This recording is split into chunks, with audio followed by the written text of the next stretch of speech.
I'm with shits. I'm with shits. I'm with shits. I'm with shits. I view my adversary through a microscope as a small thing. They wax fat, we ballin'. Babylon keep falling. By all means, these saltines is cracker dust. Esau won't respawn, they the soul people we have to crush. They shackled us, we out the cuffs. It's your turn to slow burn till after dusk. My Caucasian plantation, those reparations won't amount to much. That blonde hair with them blue eyes and that pig flesh won't hassle us. Shawty hollering that hee-haw, cause that gluteus on Maximus. My whip drip on 100 thighs. We gunning down, you runaways. They from the cave, not underpaid. I'm Munga slave, just for fun, play Hunger Games. Put you in the front like you running things. Uriah, any back talk, you kiss the asphalt and I sing it to the Messiah. You'll be auctioned off with the shipping costs. I'll purchase some good diaper. Bought my Donald Trump and my Richard Nixon. I'm Willie Lynch incarnate. Keep a short leash on you varmint. String you up if you brave-hearted. Only thing red, white, and blue will be your remains washed off of my garment. I'm with shits like Willie Lynch, I wanna see him hang. I'm with shits like Willie Lynch, I wanna see him hang. I'm with shits like Willie Lynch, I wanna see him hang. I'm with shits like Willie Lynch, I wanna see him hang, ayy. Went from riding on the boat to hanging on oak. God hate these white folks, you can say what you want. This ain't a joke, I ain't laugh at shit. They gon' make it to the kingdom, yeah, with shackled wrists. Yeah. Put they ass in chains with a yoke of iron. Whip hit his back, sound like I opened fire. I ain't gon' lie, I wanna see him suffer. Can't escape cause under the sun, a place of judgment. Yeah, I got a perpetual hatred. They scared of replacement theory cause they destined for slavery. Yeah. You gotta hear this, the patience of the saints. Hell yeah. Many prophets desired to see that day. UPK, we gon' take the kingdom. He don't deal with other nations, he gon' plead with heathens. I ain't gon' stop until I see him in the cotton field. Yeah. Ain't no other option, I'ma die real. I'm with shits like Willie Lynch, I wanna see him hang. I'm with shits like Willie Lynch, I wanna see him hang. I'm with shits like Willie Lynch, I wanna see him hang. I'm with shits like Willie Lynch, I wanna see him hang. Ay. I'm with shits like Willie Lynch, I wanna see him hang. I'm with shits like Willie Lynch, I wanna see him hang. I'm with shits like Willie Lynch, I wanna see him hang. I'm with shits like Willie Lynch, I wanna see him hang. Ay. Israel, the Israelite School of Universal and Practical Knowledge, under commanding General Yohana, presents the Lord's 55th Annual Passover. That's right, the Lord's 55th Annual Passover is rapidly approaching. Commanding General Yohana is calling for all blacks, Hispanics, and Native Americans to remember what the Lord did for us by saving us from our oppressors and choosing us to be a special people unto Him, the real Jews and Israelites. Passover will be held in Durham, North Carolina. Pay your Passover fee. Anyone 17 years of age or older must pay $200. Come and enjoy fresh lamb, unleavened bread, and the Spirit of Christ. Can't wait to see you all there, Israel. Shalom. Cabins on streets and corners, all is feeling righteous. Real particular, nobody else there to compare to. Train for war, men of war, and warlike apparel. Prefer our leaders, can't get between us.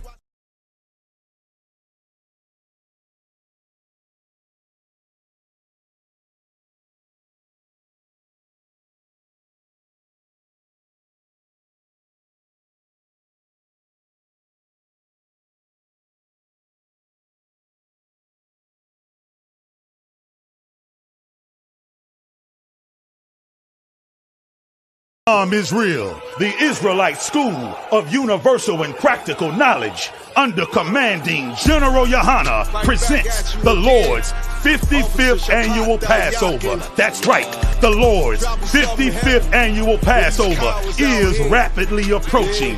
Commanding General Yohana is calling for all blacks, Hispanics, and Native Americans to remember what the Lord did for us by saving us from our oppressors and choosing us to be a special people unto Him, the real Jews and Israelites. Passover will be held in Durham, North Carolina. Pay your Passover fee. Anyone 17 years of age or older must pay $200. Come and enjoy fresh lamb, unleavened bread, and the Spirit of Christ. Can't wait to see you all there, Israel. Shalom. Cabins on streets and corners, all is feeling righteous. Real particular, nobody else there to compare to. Train for war, men of war, and war like apparel. Prefer our leaders, can't get between us.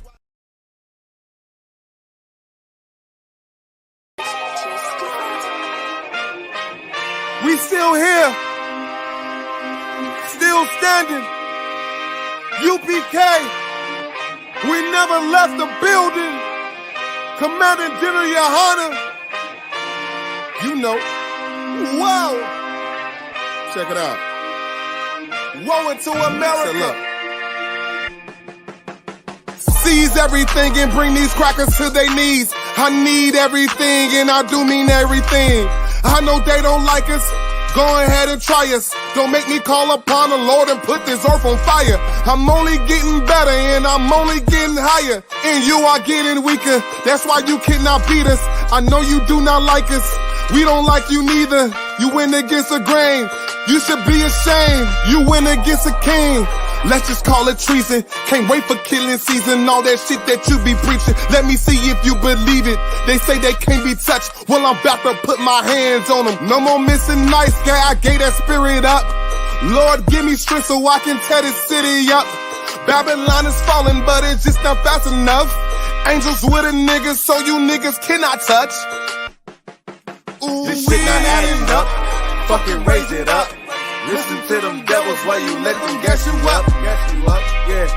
Said I pray they understand. I said I pray they understand. This shit not adding up. Fucking raise it up. Listen to them devils while you let them gas you up. Said I pray they understand. Hey, I said I pray they understand. They want me to bite my tongue, they don't like criticism. Can't sell oppressors the devil, YouTube restricted niggas.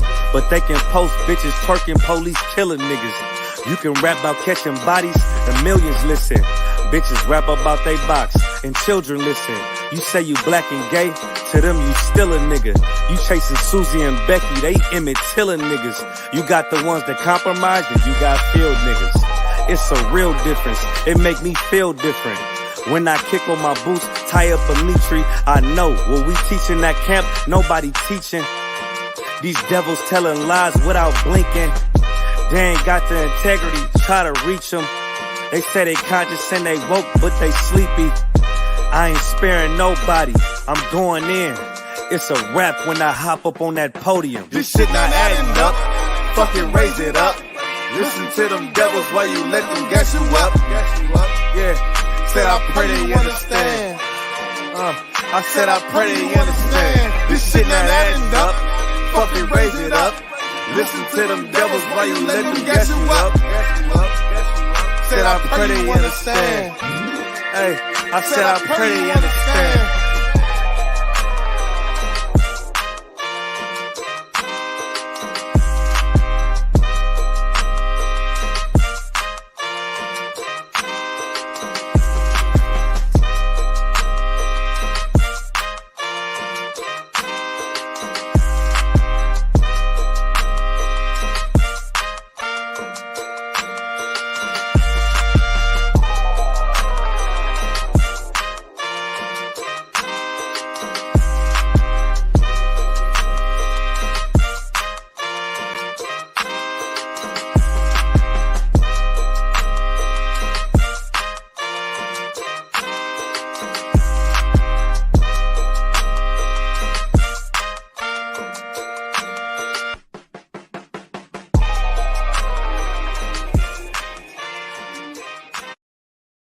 By all means. Hold on, I think we are up. And we're live. Can everybody see me? I don't see me. Hold on, let's check. I know we need to check. Let's do this.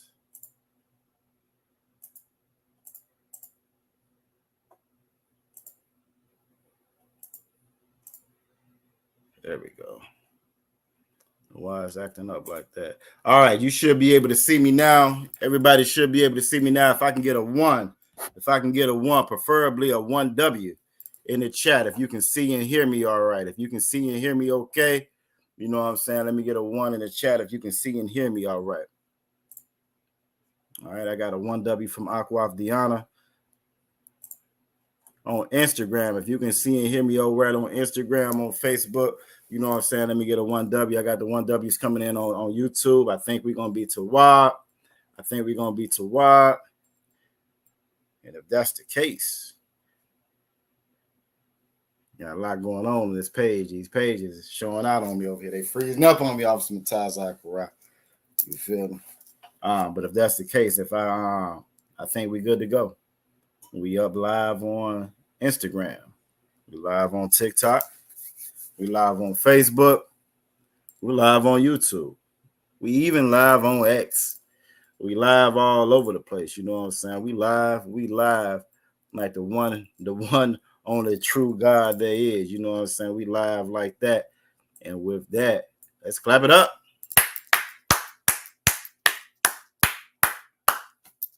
Shalom, shalom. Yahweh Shem Yahushua Barakatah to the brothers. Yahweh Shemal Atham Ba Shem Yahushua to the sisters. We are the Israelite School of Universal Practical Knowledge.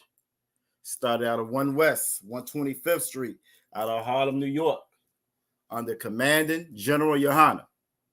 And since 1969, we have been teaching the truth of the Bible. That truth being that so-called blacks, so-called Latinos, so-called Native Indians are God's chosen people. You are the Israelites. You know what I'm saying? You are the Jews of antiquity. You are who that book is wrote about. You're the main character in that Bible. That Bible is your family heirloom. You know what I'm saying? That's your history book. We just came up out of February, you know what I'm saying, celebrating quote-unquote Black history. But I'm here to tell you that Bible is real life Black history. You know what I'm saying? But we've been taught the opposite. We've been taught that our history started when we got off of those slave ships. You know what I'm saying? We've been taught any and everything itself. We've been given all types of names and titles. You know what I'm saying? Name depicting land masses, name depicting skin tones, hairstyles, you name it. You know what I'm saying? To say who we are, but this Bible gives us an identity. Not only us, this Bible actually identifies everybody on the earth. It's 18 nations on the earth. 18 nations on the earth. You know what I'm saying? And we are the nation of Israel. If you so-called Black, so-called Latino, so-called Native Indian, you make up the nation of Israel. It's the biggest secret kept, biggest lie ever told. You feel me? Was about your identity. So if you are here tonight again, shalom. You know what I'm saying? If you here, you're not here by accident. Most High, you know what I'm saying? If you here by night, Most High in Christ, you're not here by accident. You're here because the Most High wanted you to be here. You know what I'm saying? So hopefully you'll stick around. Again, if you have any questions, comments, or concerns, by all means, throw those in the chat. Any questions, comments, or concerns you may have, throw those in the chat. We are not your Christian church. We don't duck no questions. Whatever question you got, we're going to answer it. You know what I'm saying? We're going to answer it. You know what I'm saying? And if I don't know it, for any reason I don't know it, I'm going to make sure we get a brother here that does know it. You know what I'm saying? You feel me? One thing that we do not do, we don't make it up as we go along. We teach, thus said the Lord. You know what I'm saying? Book, chapter, verse. You feel me? Book, chapter, verse. If I haven't been taught it, I'm not going to teach it. If I don't know it, I'm not going to teach it. You know what I'm saying? Well, any answer you get from here is real. It's true. I.e., an example. Since 1969, we've been teaching that Christ is a Black man. You feel me? Since 1969, we've been teaching that Christ is a Black man. Where earlier this week, Russia came out, Putin came out, you know what I'm saying? Opened up the little book, opened up his quote unquote vaults of things that they've stolen and our history and our record of they've stolen. They just one of the groups has stolen a lot of our history and our records, you know what I'm saying? And he opened it up and it broke the internet.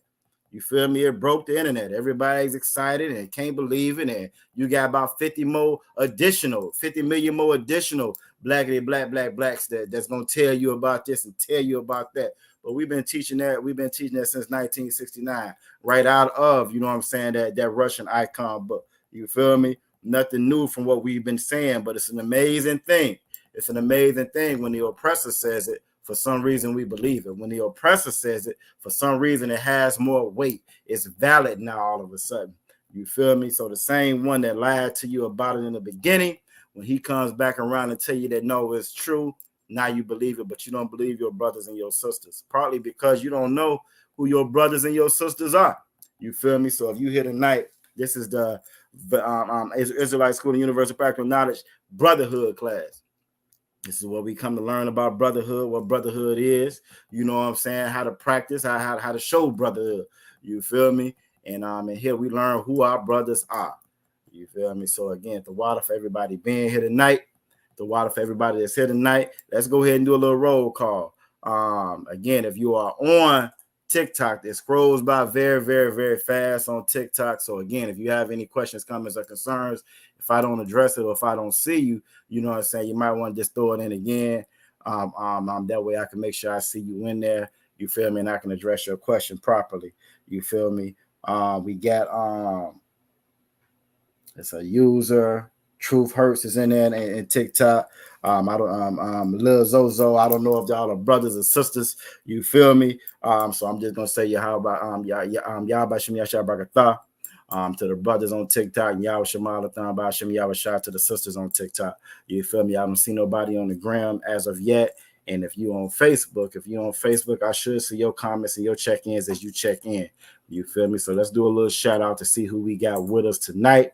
First up, you know what I'm saying? Yahweh Shemalathan Bashim Yahweh Shah to Akwaf Ra'aya. Akwaf Ra'aya in the building. Good to see you here tonight, sis. You feel me? We also got ISUPK Power. ISUPK Power in the building. You know what I'm saying? If you don't know, if this is your first time in class, that ISUPK is a tribe, one of the 12 tribes. You know what I'm saying? ISUPK in the Hebrew means he who is hired. And it denotes or identifies, you know what I'm saying, the tribe of the quote unquote Mexicans, you know what I'm saying?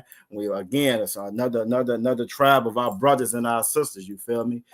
So ISUPK Power, what it do is Shalom Yabashim Yabashah Barakatah. Good to see you here. We also got Sister Kenyessa. We got Sister Kenyessa in the building. Yahweh Shema Adathan Bashim Yahweh Shah. Sister Kenyessa. We got my brother Trooper Kazakia in the building. It's always great to see you in here, brother.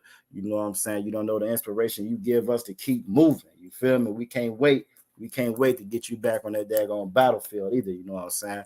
So Yahweh Hashem Yahweh Shah Barakatah to you as well. Yahweh Shema Lathan Bashem Yahweh Shah to Akwaf Diana. Checking in from Charles City. You know what I'm saying?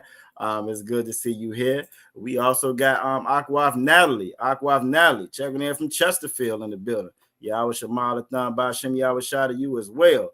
I got that. Okay, we got a lot of first from Aqua for Al, but then we got that one W, so I think we good. I think she was just letting us know that I was on screen and we was too wild. We got my brother Officer Mataza Akaran in the building who taught a hell of a class last night. Yahweh Hashem Yahweh Shah Barakatah. I see you on the TikTok as well. I you know what I'm saying. I don't want to appreciate it. The water brotherhood is a weapon. You know what I'm saying. Yahweh Shema Lathan Bashem Yahweh Shah to my rib as well for checking in. And then we got the man with the plan. You know what I'm saying. Yahweh Hashem Yahweh Shah Barakatah. Officer 5,000 Yerusha Moth in the building. Always good to see you as well. You know what I'm saying. I don't want. And with that, you know what I'm saying, we're going to go ahead and get it on. The water for everybody joining us tonight. Y'all saw the title of the class. You know what I'm saying? The title of the class.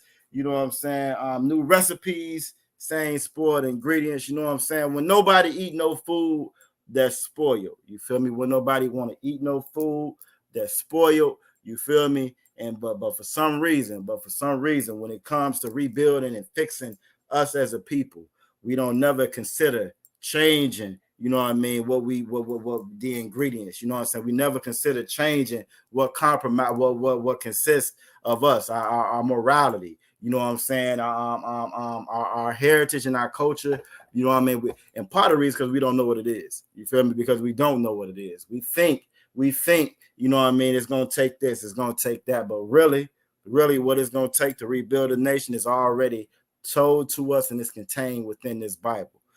This being a brotherhood class, we always like to start our brotherhood class off the same way.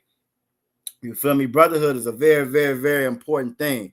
Brotherhood is an extremely critical, important thing. It's imperative to rebuilding the nation. If you need any ingredients, you know what I'm saying, to rebuild that nation, you feel me? You're going to need some brotherhood.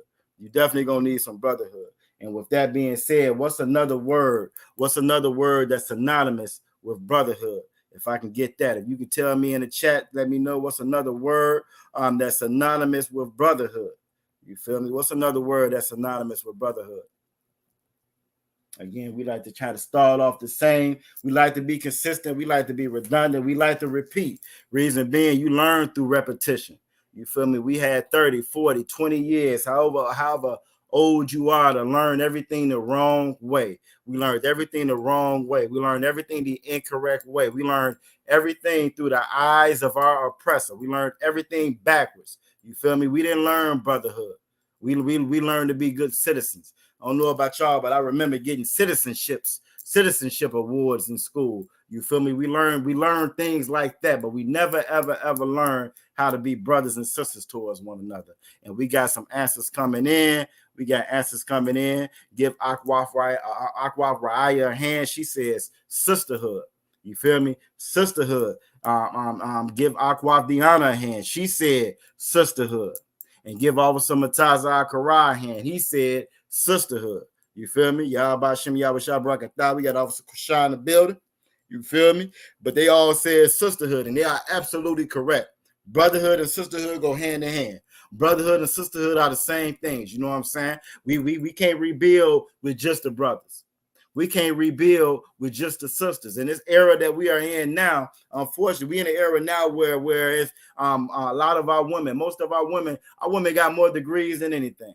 You feel me? Some of the most intelligent, some of the most educated class or group of people that are, you know what I'm saying, that demographic, our sisters, you know what I'm saying, so-called Black, so-called Latino, so-called Native Indian women. You feel me? But again, even with all of that education, you know what I'm saying, we still are lacking when you look at our communities. We still are lacking when you look at our neighborhoods. So something ain't there. You feel me? Something to say. It's got to be. It must be more than education. And I'm getting a little bit ahead of myself because that's actually one of the questions I'm gonna have for y'all, and in a little bit coming up. You know what I'm saying? Give my Rib a hand as well. She says sisterhood. So brotherhood and sisterhood are the same things, right? If brotherhood and sisterhood are the same things, and this is what we lack the most in our neighborhoods, right? Lack the most in our communities, lack the most amongst each other. You feel me? Yawbashim Yabashah Bragatha to Mech Duke. We see Mech Duke in the building. If you have any questions, comments, or concerns on TikTok, just type it in the chat and we'll make sure that we get to it. You feel me? But again, so if brotherhood and sisterhood are the same, and brotherhood and sisterhood is what we lack and what we need the most. It's what we need the most. It's the main ingredient. It's the main ingredient. We talk about rebuilding ourselves. We talking about, you know what I'm saying, reclaiming who we are. Our identity. We're going to do it like this. We're going to do it like that. Well, we can't do none of that if we don't have brotherhood and sisterhood. What's another word? Who can tell me what another word is for brotherhood and sisterhood? And if you done been in here before, you already know where I'm headed at with this, right? If you know the precept, drop the precept as well. If you know the precept, drop the precept as well. Now, when I talk about precept, this may be your first time being in class. This may be your first time, you know what I'm saying, attending a Israelite school and universal practical knowledge, you know what I'm saying, class or whatsoever. We teach straight out the Bible. We teach what the Bible say. We've been taught that you can pick up this Bible and just read. Right? We've been taught that you can pick up this Bible and just read it like it's a novella, but it doesn't work like that. You feel me? It wasn't wrote like that, and it wasn't meant to be read like that. In Isaiah, the Bible says, read precept upon precept, precept upon precept, line upon line, line upon line. Here a little, there a little. That whole myth that they try to teach us that the Old Testament and the New Testament, they somehow fight each other, they somehow are different. That's a lie. That's not the truth. That's a lie. That's not the truth. They don't fight each other. The Bible complements each other itself all throughout the Bible. You feel me? So when it says here a little, there a little, if you can find it here in the old, guess what? You're going to be able to find that in the new as well.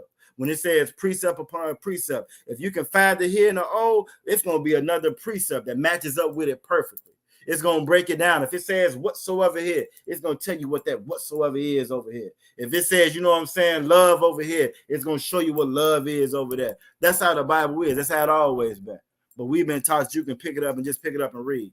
You feel me? Which makes no sense whatsoever. Which shows you just how much we've been manipulated when it comes to this Bible. When it shows you just how much our reading comprehension has been destroyed when it comes to this Bible. Nowhere in the world you would pick up a medical book, right? You wouldn't pick up no medical book that's on heart surgery, and you can read it from cover to cover, from front to back. You pull out the dictionary when you get to those big words, so you know what those big words mean. Nowhere in the world you will read that medical book from front to back, that medical textbook from front to back. You know what I'm saying? And then get finished and pick up a knife and say, I'm ready for surgery now.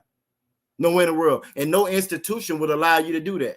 But lo and behold, for some reason, you can go to quote unquote theology school. And in some cases, you don't even have to go to theology school. You can just get you can just get that path that is already in there, who've been grandfathered in, who went to throughout theology school and tell you that, yeah, you good, go ahead and teach. And it doesn't work like that. That Bible is just as complicated, if not more complicated, than any medical textbook you can pick up. It's going to be more complicated, more intricate than any math book that you can pick up, any calculus book that you can pick up. And just like you need instruction and guidance on how to actually learn how to learn to apply it, and not only to apply it, but learn what it's actually saying in it. It's the same thing when it comes to the Bible. Real talk. So if you're here tonight, this is where you come to learn that. You feel me? This is where you get your PhD, you know what I'm saying, and biblical studies at. Right here. You know what I'm saying, from the priests and prophets of the Most High. And I'm in the Israelite School of Universal Practical Knowledge. So let's look at some of these answers. Aqua Deanna checked in, give her a hand. She said love, and she said 1 John 5:3.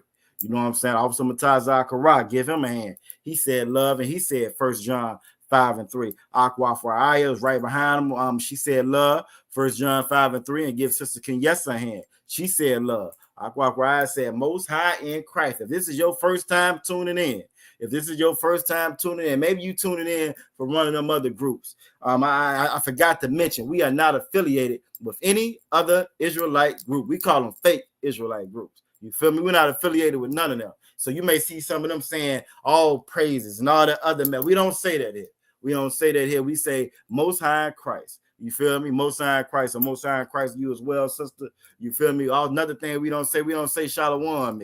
So if this is your first time in class, you feel me? It's Shalom. You feel me? It's Shalom, and it's Most High in Christ. And that way, you know, you navigate, you get along well. You know what I'm saying? You learn what you want. You can learn what you're supposed to learn without any disruptions. Again, a very, very important thing about coming to these classes, you want to dump everything you've ever learned before. Everything you ever learned before was misleading. It was false information. It was bad information.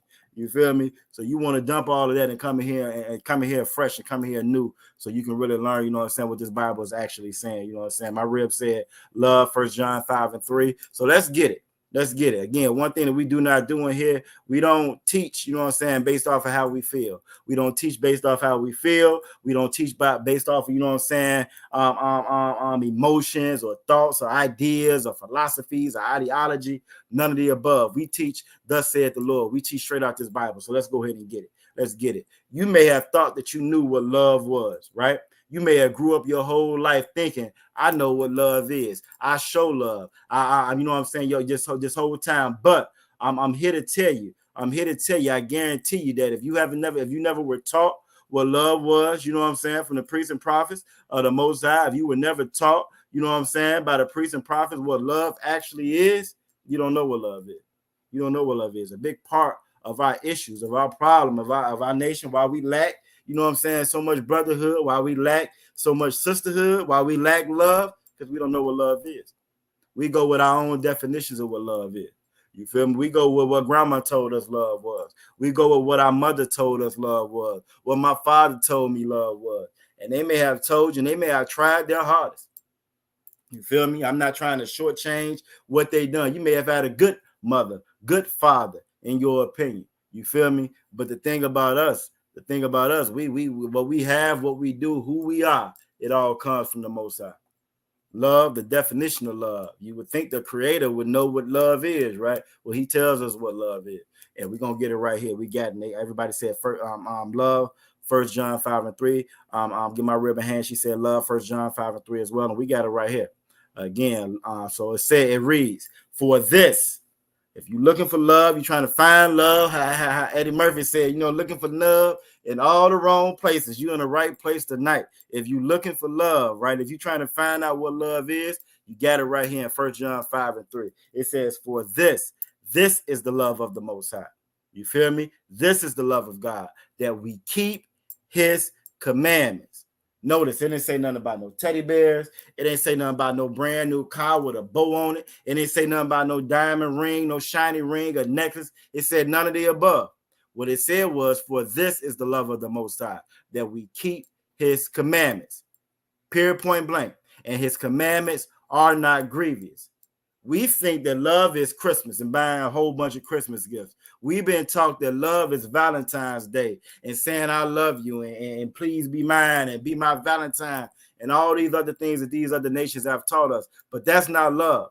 We just read what love was right here. 1 John 5:3. For this is the love of the Most High, that we keep his commandments. If you don't keep these commandments, it's impossible for you to love your brothers and your sisters. Period, point blank. I can't say it no plainer. If you don't keep these commandments, I don't care how many gifts you buy. I don't care how many dinners you cook. I don't care how many feet you rub. I don't care how many back rubs you give out. None of that matters if you can't keep these laws, statutes, and commandments. Because what you determine as love might be different from what I determine as love. A big issue, a big part of our problem. In the title, we talk in the description of the title, I mentioned trying to rebuild and remake and revive our communities. You know what I'm saying? We're going to buy black. We're going to do this. We're going to do that. Well, part of the reason why it never works, you feel me? It never, ever works. The Black Panthers tried it. Marcus Garvey tried it. Malcolm X tried it. Martin Luther King tried it. Everybody came and tried it, but it always fails. It always fails. You know why it always fails? Because everybody have their own idea of what success is going to look like. Everybody got their own idea of what it's going to look like when we finally make it. You might think it's reparations. I might think that it's businesses. I might think it's having a big house. I might think it's just people leaving me alone. You feel me? But just like that, with us having our own separate definitions, we can't never get on one accord, and that makes it impossible for you to build anything. You feel me? Well, if you building a set of Legos for your child, right? You can't have one set over here instructions and another set over here instructions and another set over here. It's never gonna get built. It'll never get built. It only gets built when we all get on the same page, all on the same accord. The page that we need to be on is the same page as the Most High. Period, point blank. It ain't got nothing to do with how I feel about it, how you feel about it. It got everything to do with what the Most High told us love was, and he just told us right here. It said if we keep his commandments, and his commandments are not grievous. So I'm going to ask y'all, right? Give me a couple of commandments. We ain't got to get too deep in it, you know what I'm saying? Because we're going to touch on one or two on, but y'all give me a couple of those commandments. Y'all give me a couple of those commandments, then we're going to move on with the lesson. We ain't gonna spend too much time on it, you know what I'm saying? But it's very important that we have an idea of what these commandments are. Because just like we've been taught, love is whatever you feel, love is the butterflies in your stomach, and that's all wrong, and that's not in the Bible. We also been taught, you know what I'm saying, that for one thing, if you're in that Christian church, you've been taught the commandments is done away with. If you're in that Christian church, you've been taught there is no law. Christ got rid of all the law. Ain't no law. And that makes absolutely no sense, and that's not in the Bible. That's not in the Bible. Period, point blank. You can't prove to me that that's in the Bible. You can't show me book, chapter, or verse anywhere where that's in the Bible. You know what I'm saying? The Most High never said that. Christ didn't say that out of his own mouth. Christ said, I didn't come to destroy Moses or the prophets. You feel me? He didn't come to destroy the law, but to fulfill the law. Show us how to fulfill the law. That's it. Period, point blank. But they got us running around here believing that you can do whatever you want and ain't no law to it. Even though this country itself got about 8,000 different doggone laws on the books that you can be penalized and locked up for at any given time. But we feel like the Most High power, the Most High God that made everything, he doesn't have any laws. There's no laws. That makes no sense. That comes from Christianity. That comes from religion. You feel me? The Most High definitely does have laws, statutes, and commandments. It's impossible for us to love one another without those laws, statutes, and commandments. And now we're going to get a couple on. Yahweh Shema, Bashim Yahweh Shah. We got Sister Aisha in the building, checking in from Newport News. Sister Aquaf Raya said tithing. And she gave the precept. See, the thing about this, like I told you from the very beginning, we don't make this up as we go. You feel me? The law ain't got nothing to do with you feeling good about it. You feel me? It's an old saying that says, and I know the brother in the chat can understand, it says the truth hurts. You feel me? There's nowhere in the Bible to say that it's gonna feel good all the time. You feel me? Most times doing the right thing, most times gonna make you a little bit uncomfortable. It's gonna take you out of your comfort zone. You feel me? Doing the right thing, a lot of times it don't feel well. It don't feel good. But as a nation, we have a responsibility to one another to not only live out these laws, statutes, and commandments, but always do the right thing. Always when it concerns one another. That's how you build a nation. That's how you keep a nation. That's one of the ingredients we don't put back into the recipe. We never add that ingredient to it. We always add our own personal thing.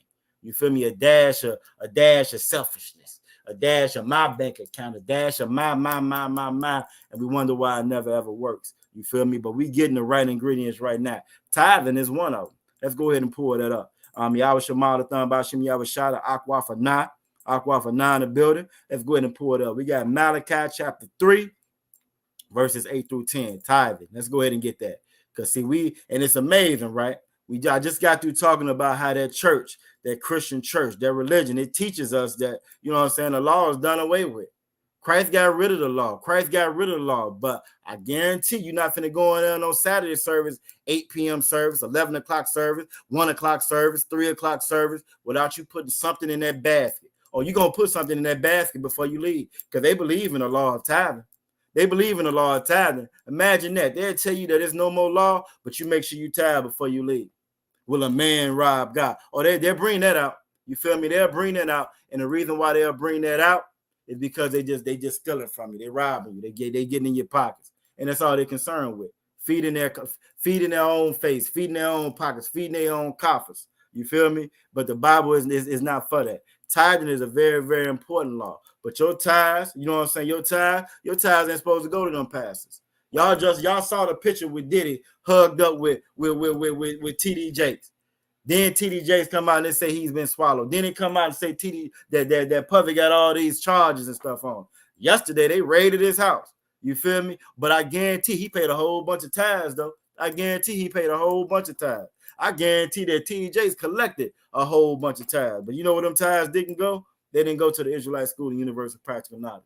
They didn't go to the priests and prophets of the Most High. They didn't. And as a result, our nation suffered even more for it. You feel me? Every week, you can jump on this channel, on Baltimore channel, Tennessee channel, Kansas City channel, Texas channel, Sacramento channel of the ISUPK, and I guarantee you, somebody's giving out food and clothing somewhere. North Carolina channel, you name it. That's what we do with what we've been given. You feel me? But you won't see your churches out there. You're not gonna see your Muslim mosques out there. You're not gonna see none of that. Why? Because that's not their concern, and they're not called by the Most High. We are. You feel me? So again, let's go ahead and get it. Malachi chapter 3, this is verses 8, and it starts off, you know what I'm saying? Will a man rob God? Will a man rob the Most High? You can't, you know what I'm saying, run up on the Most High, stick them up, give them up. You feel me? You can't do that. So how you gonna rob the Most High? This is a rhetorical question when it said when it asks this, because it says, yet ye have robbed me. Right? This is what the Most High is saying. But ye say, where and how we robbed it? We like, how we rob you, Most High? How we rob you, Lord? How we rob you, God?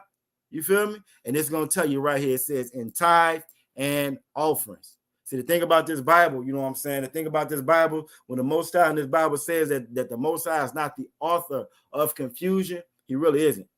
If you confused when you get finished reading this, it's because you're not being taught by the right people. You feel me? You have the wrong understanding. Ain't nobody confused here in the ISUPK. You feel me? We know exactly what it's saying, why it's saying it, the intent behind it saying, and how it's supposed to be applied. That practical knowledge, you know what I'm saying, applied for our people. You feel me? So it says, when have you robbed me? And tithe and offerings. Those tithes and those offerings are supposed to go to the ISUPK, period, point blank. Period, point blank. It's not supposed to go to none of these wicked, corrupt pastors. Every week is a new pastor with a new scandal. Every week. And if I search hard enough, I can find one for every day. New pastor, new scandal. New pastor, new scandal. You feel me? Why? Because you're going there to pay for a hall pass to do whatever you want and still be okay and be in good graces with the Most High. And it don't work like that. It never said that. You feel me? We supposed to pay our tithes and offerings, and we supposed to pay it to the men of the Lord and ISUPK. You feel me? Next verse. She said, 8 through 10. Ye are cursed with a curse, for ye have robbed me, even this whole nation. This whole nation. As a nation, we pay homage to any and everybody else. I know some brothers and sisters, they make sure when they send those little flyers, no pamphlets to the house, you know what I'm saying, for this Democrat and this Republican, you know what I'm saying, they make sure they fill that out and they send that money to them. You feel me? They make sure, you know what I'm saying, they get that money to whatever local parish or church that they in. I can't even tell you how many abuse cases. Now I got to be careful how I word it because we on TikTok. But I can't even tell you how many quote unquote abuse cases where children are being abused from your church, from your parish, from this rabbi, from this pastor, from this imam. You feel me? All over worldwide, but they still collect all this money and you know what I'm saying? I'm in the name of the Most High. It's a lie, it's a facade, it's not true. You feel me? It says, so ye are cursed with a curse. So when you look at all that abuse that's taking place, because for one, we curse because we're not giving the tithes to where it's supposed to be at. So as a result of that, we curse with another curse. For ye have robbed me, even this whole nation. We don't realize that again, love is keeping these commandments. Part of loving is putting these tithes where they're supposed to be at, so they can be administered and utilized the proper way. You feel me? For the priests and the prophets, for the people. So the people can get fed with what this Bible actually says. You feel me? But because we don't do that, we hurt all over. We hurt all over. One, we hurt because it's not going, the tithes aren't going where they're supposed to go. And then the people don't get none of the direction they get. Any given Sunday, you know what I'm saying? Like the movie, any given Sunday, you can ride by, especially the more dilapidated the city is, the more debauchery you got in the city, the more churches you're going to have in the city. And any given Sunday, it's going to be cars lined up and down the street. I don't care if you're in Houston. I don't care if you're in Chicago. I don't care if you're in Detroit, New York, all the way down south to Georgia. You know what I'm saying? South Carolina, North Carolina. It don't matter. The churches are going to be filled. They're going to be filled. But nothing's being fixed. Nothing's being fixed. Nothing's being fixed. Nothing being addressed. The people not being fed. And the people are worse off every generation and worse off than the last generation. Why is that? Again, because we're not giving those tithes to the men of the Lord. We giving it to the same Pharisees and scribes that were in the Bible before. And that's who we giving it to. And as a result, we curse with a curse. Either world said facts. Most High Christ. Most High Christ. You know what I'm saying? What else? Last verse, verse 10, it said, bring ye all tithes into the storehouse, that there may be meat in mine house. And prove me now herewith. See, the thing about it, when this Bible says to prove me, if we did what the Most High said did, if we follow these laws, statutes, and commandments and love one another the way the Most High said do, you would see a nation rebuilt. You would actually see us uplifted. The reason why you don't see it, the reason why you've seen every effort we'd ever came up with before, Black Panthers, civil rights, you name it, it's failed. You know why it failed? Because we didn't prove the Most High. We didn't do what he said. We didn't do what he said when we were in those organizations. We didn't do what he said, and as a result, all of them failed. But if we would do what he said, right, if we would follow these laws, statutes, and commandments the way that he directed us to do, we would prove the Most High. He'd be able to do what he said he was going to do for us as a nation. Well, back here in the Israelite School of Universal Practical Knowledge, we proving the Most High. We got brothers and sisters that come in here all the time and change their every day and change their lives. Change their lives. The demons get casted off of them. You feel me? The Lord moves in their life. You feel me? Why? Because they're here where they're supposed to be at. Their tithes are going to where it's supposed to go to. You feel me? And they're able to be rebuilt, you know what I'm saying, and live up to what the Most High made them to be in the very beginning. This is where you come for healing at. You don't go to that church. You come here. You feel me? You so-called Black, so-called Latino, so-called Native Indian, and you've been directed here by some way, shape, force tonight, and you hear me or you hear any of our brothers and sisters. You know what I'm saying? You're in the right spot, and this is where you come. This is where you come to get rebuilt up at. It says, "Improve me now herewith," saith the Most High of armies. That word "host" in the Bible is armies. What you get when you get an army?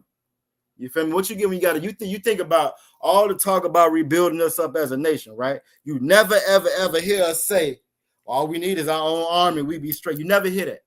You never hear that. Because we rebuild, we try to reclaim through the eyes of our oppressor. We do it with a slave mind. We don't even realize that we're not free. You feel me? And when you're not free, there's only certain things you're going to ask for. When you're not free, you're going to ask for a little bit more water. When you're not free, you're gonna ask why. Just don't hurt me like you used to. Just a little bit more time with my family. When you're not free, but when you're a free man, you feel me? When you're a free man, you know what certain things you need in order for you to be protected. One of that is an army, is a military force, is a force that's gonna protect you. Well, the Most High is that force. He said the Lord of hosts, the Lord of armies. If I will not open you the windows of heaven. You feel me? He said, I'm going to open up the windows of heaven and pour you out a blessing that there should not be room enough to receive it. Think about that. I always love that part about this scripture right here when they talk about these tithes. It said, if you actually give the tithes where it's supposed to be at, and you prove me, you allow me to do what I said I was going to do, I'm going to pour you out a blessing that you can't even catch. I'm going to pour you out so much. Y'all going to have so much. We don't realize how much excess, how much wealth this place has off the blood of us, off our backs. We don't realize that. I brought it out in a class not too long ago, you know what I'm saying, when it came to that Afghan war, when it came to the war in Afghanistan, right? They spent $303 million every day for 20 years. But yet and still, you say the brothers and sisters ain't no room for them, ain't no resources for them coming across the border. That's a lie. Right? Because you got Afghanis coming over right now across that border and want no problem. You don't hear about none of that in the news. You don't see them on Chicago in the street looking for somewhere to stay. You don't see none of that. You don't hear about no big stories about them rolling up with a bus and dropping them off, even though it's election season. So a lot of times we think, well, it's election season. That's why we're hearing this and we're hearing that. No, it goes bigger than that. It's deeper than that. You feel me? Because the same ones that they was at war with, the same ones that they done had beef with for generations and generations, the same ones they claim that they don't like or they don't love. And I say that again because we on TikTok trying to be PC. You feel me? Them same ones, they find a home when they come over here. You don't want to don't have no home when you come in, even though it's your home that they stole from the very beginning. You feel me? And it all goes back to these scriptures right here. You feel me? If we did what the Most High said do, not only will we love one another like we should, he will pour out a blessing that we couldn't even receive. So Most High in Christ for that.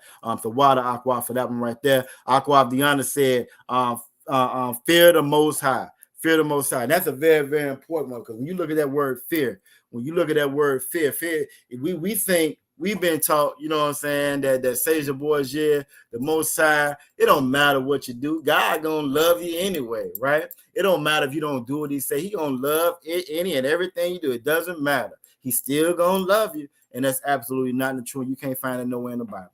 Nowhere in the Bible. If you in the chat, this your first time here, you feel me? First off, make sure you put your city name and state in there so we know who you are.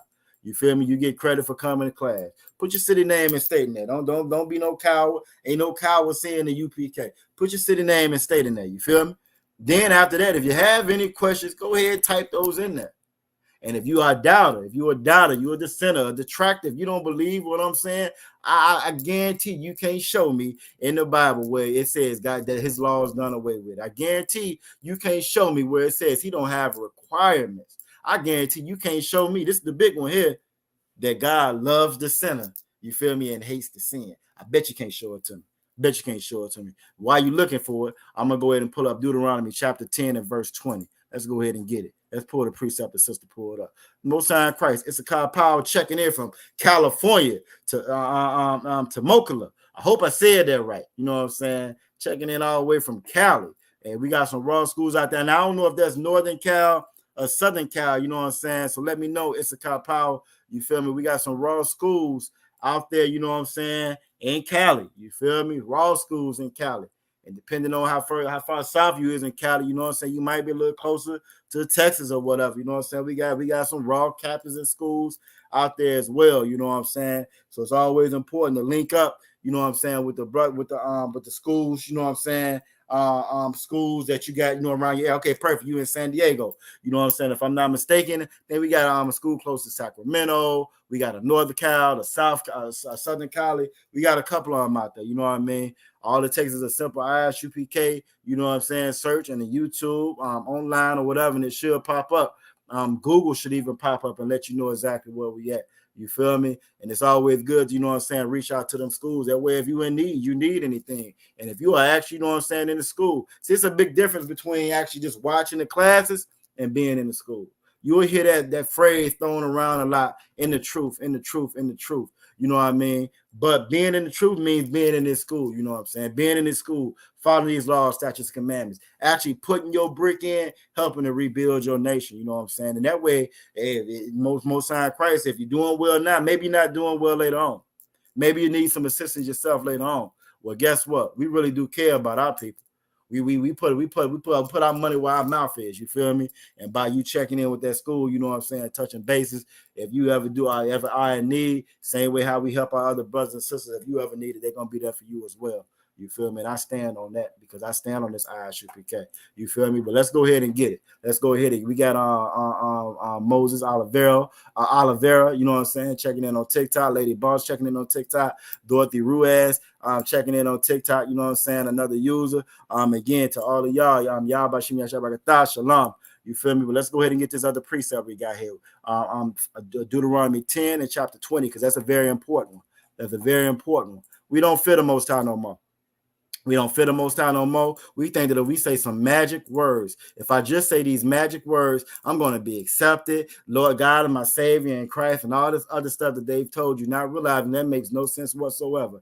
If you're a parent, right, and you got a child, you feel me? Especially if you got a little bit of some couple grades to you. Some of these newer parents, it's a little different, you know what I mean? Some of these newer parents, it's like the Kool-Aid just got more and more watered down as the years kept going, you feel me? But if you got, you know what I'm saying, some older parents or whatever, if mom and dad or whatever told you, hey, I need you to do A, B, and C, and you don't do A, B, and C, it was going to be some consequences that follow that. You feel me? It was going to be some consequences behind you not doing what they told you to do. Well, we've been taught that the Most High, who's described as a father at when Christ got on the scene all throughout the Bible, we've been taught that we don't have to do anything he says and there's no consequences. I'm here to tell you that that's not true. Not only is that not true, that's the reason why we suffer as a people. Why? Because we don't follow the laws, statutes, and commandments like he told us. Because we don't follow those laws, statutes, and commandments. I'm sure you had all ties together. We don't love one another. And because we suffer, we lack that love, that brotherhood, that sisterhood, very first thing we started talking about, right? We don't take care of each other and we hurt each other. How that saying go? Hurt people, hurt people. You feel me? Hurt people, hurt people. And that's what we do. Why? Because we don't adhere to these laws, statutes, and commandments like the Most High say do. But let's go ahead and get these last ones so we can jump into this lesson. All right. So we got Deuteronomy chapter 10 and verse 20. Thou shalt fear the Most High, thy power. You feel me? The Most High, thy power, him shalt thou serve. We're not supposed to serve these other gods. We're not supposed to serve these other nations. And we don't, the problem is we don't realize what it means to serve another nation of people. When you celebrate Christmas, you serving another God. If you smoke, if you smoke weed, got dreads, guess what? You serve another God. You serving the God/goddess of Shiva. Because that's where that comes from. You feel me? If you celebrated Valentine's Day back in February, you celebrating another God. You feel me? If you get ready to celebrate Easter, you're celebrating another God. That's not the God of the Bible that you celebrate. That's not the God of the Bible that you worship if you celebrate Christmas. You feel me? If you celebrate Thanksgiving. And it's very important. But again, we've been taught that our Father has no consequences behind breaking his rules. But he letting you know right here, thou shalt fear the Most High power, thy God. The Most High, thy power. Him shalt thou serve, and to him shalt thou cleave. Y'all know what that word cleave mean? You feel me? When I'll never forget having a dream, you know what I'm saying? Having them dreams. If you ever had them dreams where you wake up and you fall, or you sleep and you're falling. I remember one of them in particular, I was on a school bus and I don't know what happened, but for some reason we went over the cliff and I was just falling.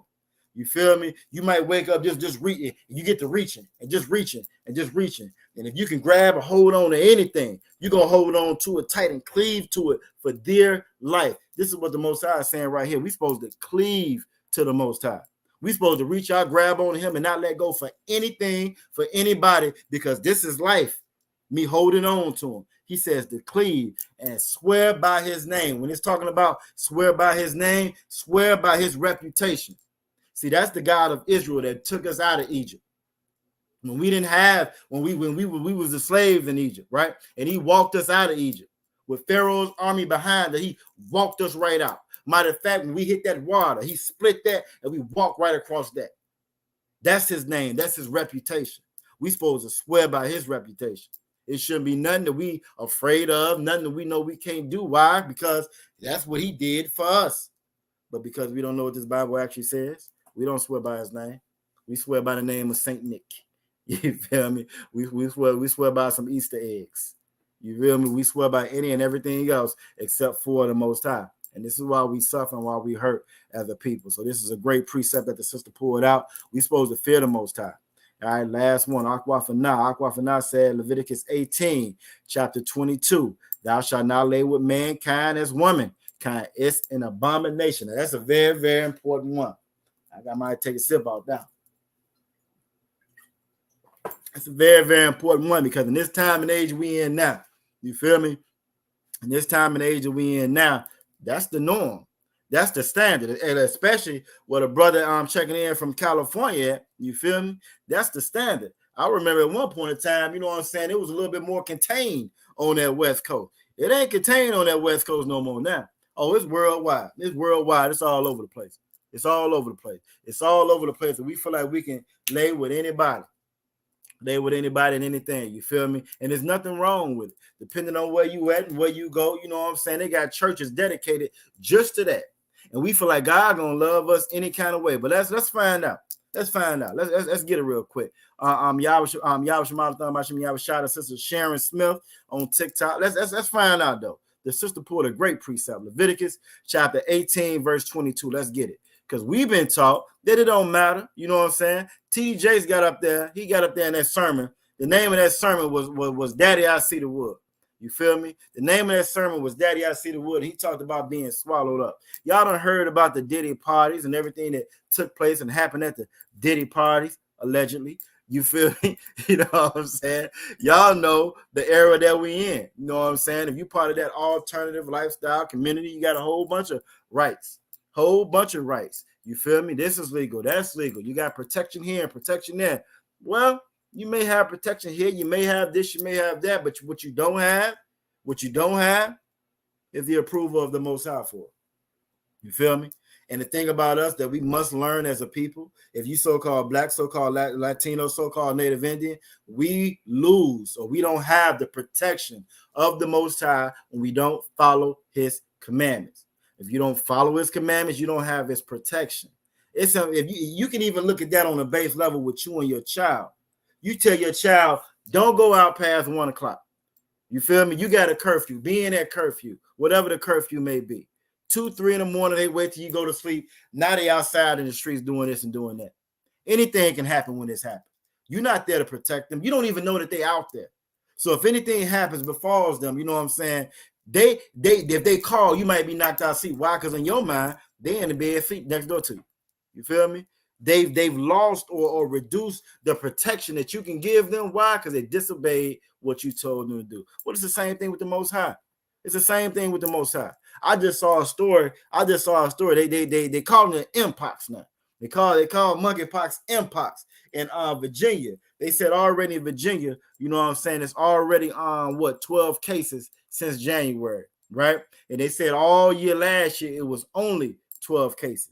So it's increasing exponentially or whatever, you know what I'm saying? It's on the rise. And why? Because we do not listen to the Most High.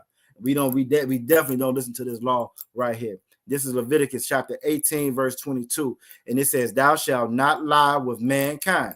When it's saying thou shalt not lie, that's talking about sex. You feel me? That's talking about you laying down with somebody. This Bible is wrote and slang the same way that we talk to each other to this day. It says, thou shalt not lie with mankind as with womankind. You feel me? It is an abomination. It's an abomination. Period, point blank, simple as that. Now let's get that. Who knows what an abomination is? This is our last one before we go into the actual lesson. So who knows what an abomination is? If you know what an abomination is, go ahead and type it in the chat if you know what an abomination is. You feel me? It's very important when you read this Bible, you know what I'm saying, you come across where it's very important that you read it and you get the definitions of it. Otherwise, what you'll do, you'll read it and you'll apply what you think it is. And that's something that we strongly work against in here. You feel me? The brother Issachar Power says something disgusting. Let's get it. Let's get it. Let's get it. Let's get it. So let me stop this one. Right? Let me stop that. Close that. Let's get it. An abomination. So all I did was I pulled up the Merriam Dictionary here, you know what I'm saying, the Merriam-Webster Dictionary, and we got it. And the brother, get a brother Issachar Power a hand. He's absolutely correct. It's something disgusting to the Most High. You feel me? Abomination by the Merriam-Webster Dictionary's definition. Definition 1, something regarded with disgust or hatred, something abominable. You feel me? Aquafina said vile. You feel me? Definition 2 says extreme disgust and hatred, loathing. You feel me? This is something that the Most High hates. It's vile to the Most High. It's detested by the Most High. You feel me? It's an aversion. You feel me? It's disgusted by the Most High. But we taught, hey, it's just an alternative way of living, and there's no big deal. But we read right here again, it is a big deal. It's definitely a big deal to the Most High. So give all those brothers and sisters a hand. You know what I'm saying, for bringing out those commandments, because again, that's very, very important. It's something that we don't do. It's something that we don't do, and it's something that we don't know. And as a result, we don't know what love is. We don't know what the Lord wants, what the Lord requires of us, what he don't want, what he doesn't, you know what I'm saying, what he's not going to allow, what he doesn't tolerate. We don't know the penalties of it or none of the above. And then we scratch our heads, we wonder why we're in the state that we are in as a people. And this is why, because we don't know what this Bible actually says. So give them all a hand. Everybody saw the title of the class. One of the first things I want to do, and again, we appreciate all the class participation. This is how we learn. You feel me? So again, if you have any questions, comments, or concerns, by all means, make sure you ask. You feel me? Make sure you ask. You know what I'm saying? And the questions we ask for a reason. Ask for a reason. You know what I'm saying? Just to kind of see where everybody's at, so you can see how you've been played. You know what I'm saying? You can see how you've been misled. You feel me? So one of the first things I want to get. You know what I'm saying? We've been taught that love is an action. We teaching here that, you know what I'm saying, love is we teaching here that love not only is not an action. Salakia. We've been taught that love is a feeling and an emotion. Salakia just means excuse me. You know what I'm saying? That it's a feeling and an emotion. But we're taught here that love is keeping those commandments. To keep those commandments, that requires effort. That's going to require work on your part. You feel me? Love is an action. Period, point blank. Love is an action. Love is not how you feel. Love ain't, you know what I'm saying, the butterflies in your stomach. It's not the gifts you buy, the money you spend, none of the above. I bring her roses and flowers every day because she like fresh flowers, fresh cut flowers. That ain't got nothing to do with love whatsoever. Nothing to do with nothing whatsoever. Celebrating your birthday, that's you not loving your brothers and your sisters. That's you not following the Most High commandments. That's you not loving the Most High. Period, point blank. You never heard that before, have you? If you celebrate your birthday, you don't love God. You never heard that before. If you celebrate Christmas, you don't love your brothers and your sisters. If you celebrate Thanksgiving, knowing what they did to our brothers and sisters, the hundreds of millions that were unalive behind Thanksgiving, that are put on open-air concentration camps right now today called reservations, you feel me? You don't love your brothers and your sisters. Period, point blank. Ain't no other way of getting around. But let's get it. Let's get it. How do I know that love is an action? How do I know, you know what I'm saying, that love requires effort? Let's get it. We're going to go to 1 John chapter 3, verse 18. We're going to go to 1 John chapter 3, verse 18. Like I said, one thing you're going to always find about the Israelite School of Universal Practical Knowledge, we don't make it up. It ain't what we think. You know what I'm saying? It ain't how we feel. It has nothing to do with none of the above. It's everything about what the Most High said. You feel me? This is 1 John chapter 3, verse 18. It says, my little children. You feel me? My little children. And when he's talking about my little children, he's talking about them children of Israel. He's talking about us, so-called Black, so-called Latino, so-called Native Indian. He says, my little children, let us not love in word, Just because you say I love you, it's a whole lot of people's gonna tell you I love you. You got a lot of people right now getting scammed. You feel me? It's all right. It's tax time now. You got a lot of brothers and sisters getting scammed, especially a lot of our elderly brothers and sisters getting scammed out their hard-earned money. You feel me? Getting scammed for this and for that. You feel me? Why? Because somebody told them that they loved them. Somebody told and said it, and they said it so earnestly. They had so much charisma behind when they said it, and they believed it, right? And they thought that this was love. And as a result, they done gave up all their doggone savings, and now they hurting even more than they were before. You feel me? But the Bible is letting you know, nah, my little children, let us not love in word. It got nothing to do with what you saying to somebody.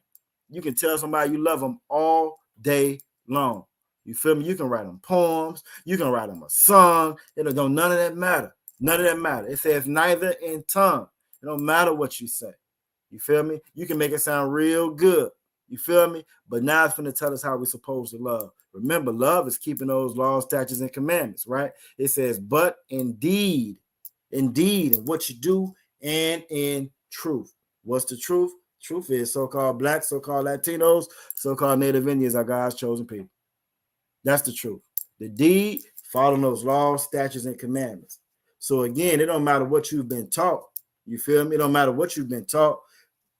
If you weren't taught that this was love and this is how you love, this is how you apply love, that you got to keep those commandments in order for you to love, you were taught wrong. You feel me? You were taught wrong. A lot of times we try to save or rebuild when you get to the title of the class, you know what I'm saying, in the description of the class, we want to rebuild, revive, you know what I'm saying, remake, you know what I'm saying, we're going to do this and we're going to do that, you know what I'm saying, in order to fix ourselves, right? But it never works. So what are some of those things, right? Y'all give me some answers. I mean, make sure we all on the same page, or in the words of Officer Urash Ma, we in the spirit of the Lord, right? What are some of those things we come up with that y'all have heard us come up with before in the past, or even now today? What are some of the things we come up with to quote unquote fix the Black community? And when I say Black, again, I'm talking about so-called Black, so-called Latino, so-called Native Indian. You feel me? You know what I'm saying? Well, what are some of the things that we do, that we've tried, that we're trying right now to fix our communities? Who can tell me? Who can tell me in the chat some of the things that we do to try to fix our communities?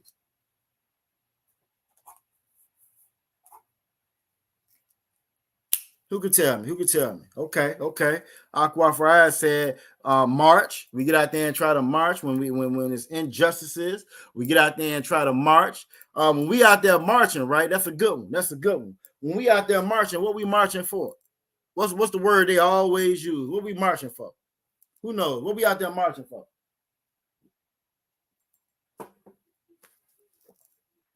Aqua Friday said voting. All right. Yep. Voting. That's another good one.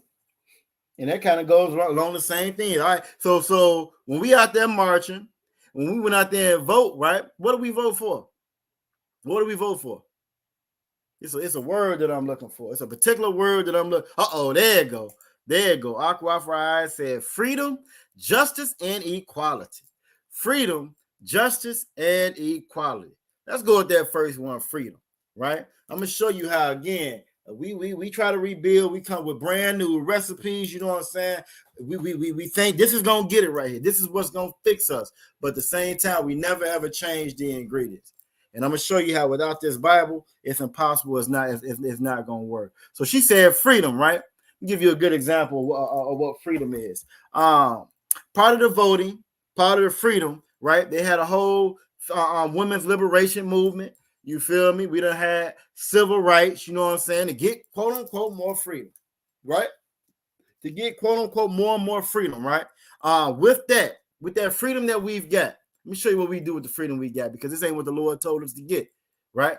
The Lord said we need brotherhood, sisterhood, we need love, we need to follow these laws, statutes, and commandments. America said, nah, get your freedom. All you need is your freedom, right? All you need is your freedom. Who knows? Who knows who's the most affected by STIs, right? Because a big part of the women's liberation, civil rights, a lot of that freed us to have sex with anybody we wanted to, right? Right? That's what a big push, a big thing behind that was, you can be whatever who you want to, right? right? We had the freedom to do it. Who knows who's the most affected by STIs? And we've talked about this before in class, but when I came across this particular number here, a stat here, it stood out to me a little bit more than what it normally does, right? So who's affected the most by STIs, right? We got all this freedom, right? In slavery, think about it. In slavery, we didn't decide who we laid down with. Slave masters decided who we laid down with. You feel me? We didn't make those decisions. Slave master made those decisions. And a lot of times we were assaulted against our will. Most times, if not all times. You feel me? But with the freedom that we've gained, because we're free now, right? Let them tell us we're free now. Who knows who's the most affected when it comes to STIs and STDs? Who can tell me? And while you're getting ready to tell me, I'm going to drop this right here and get ready to pull this slide up right here, or pull this page up right here. Who can tell me? Who knows? Who knows who's affected the most? All this freedom that we got.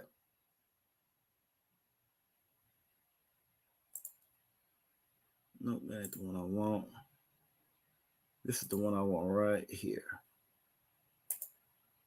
Aquafina said Judah. Now, when she's saying Judah, she's talking about the so-called Negroes, right? She's saying Judah. Let's see. We got this report up right here. Again, we think that freedom, it's all about freedom. If we just get some more freedom, we're going to be all right. Right? Brand new recipe, main ingredient, going to be freedom. Just give us freedom and we're going to be good to go. All we need is some freedom. So I'm going to read a little bit right here. And let's see what we got. It says non-Hispanic blacks experience a disproportionate burden of the STIs, right? If I go to the top of it, let me see, because there's one I wanted to get the percentage for everybody, but it's all good.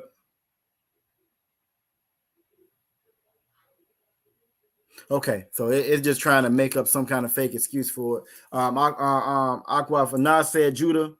Officer Mataz Akara said Judites. Both of y'all are correct.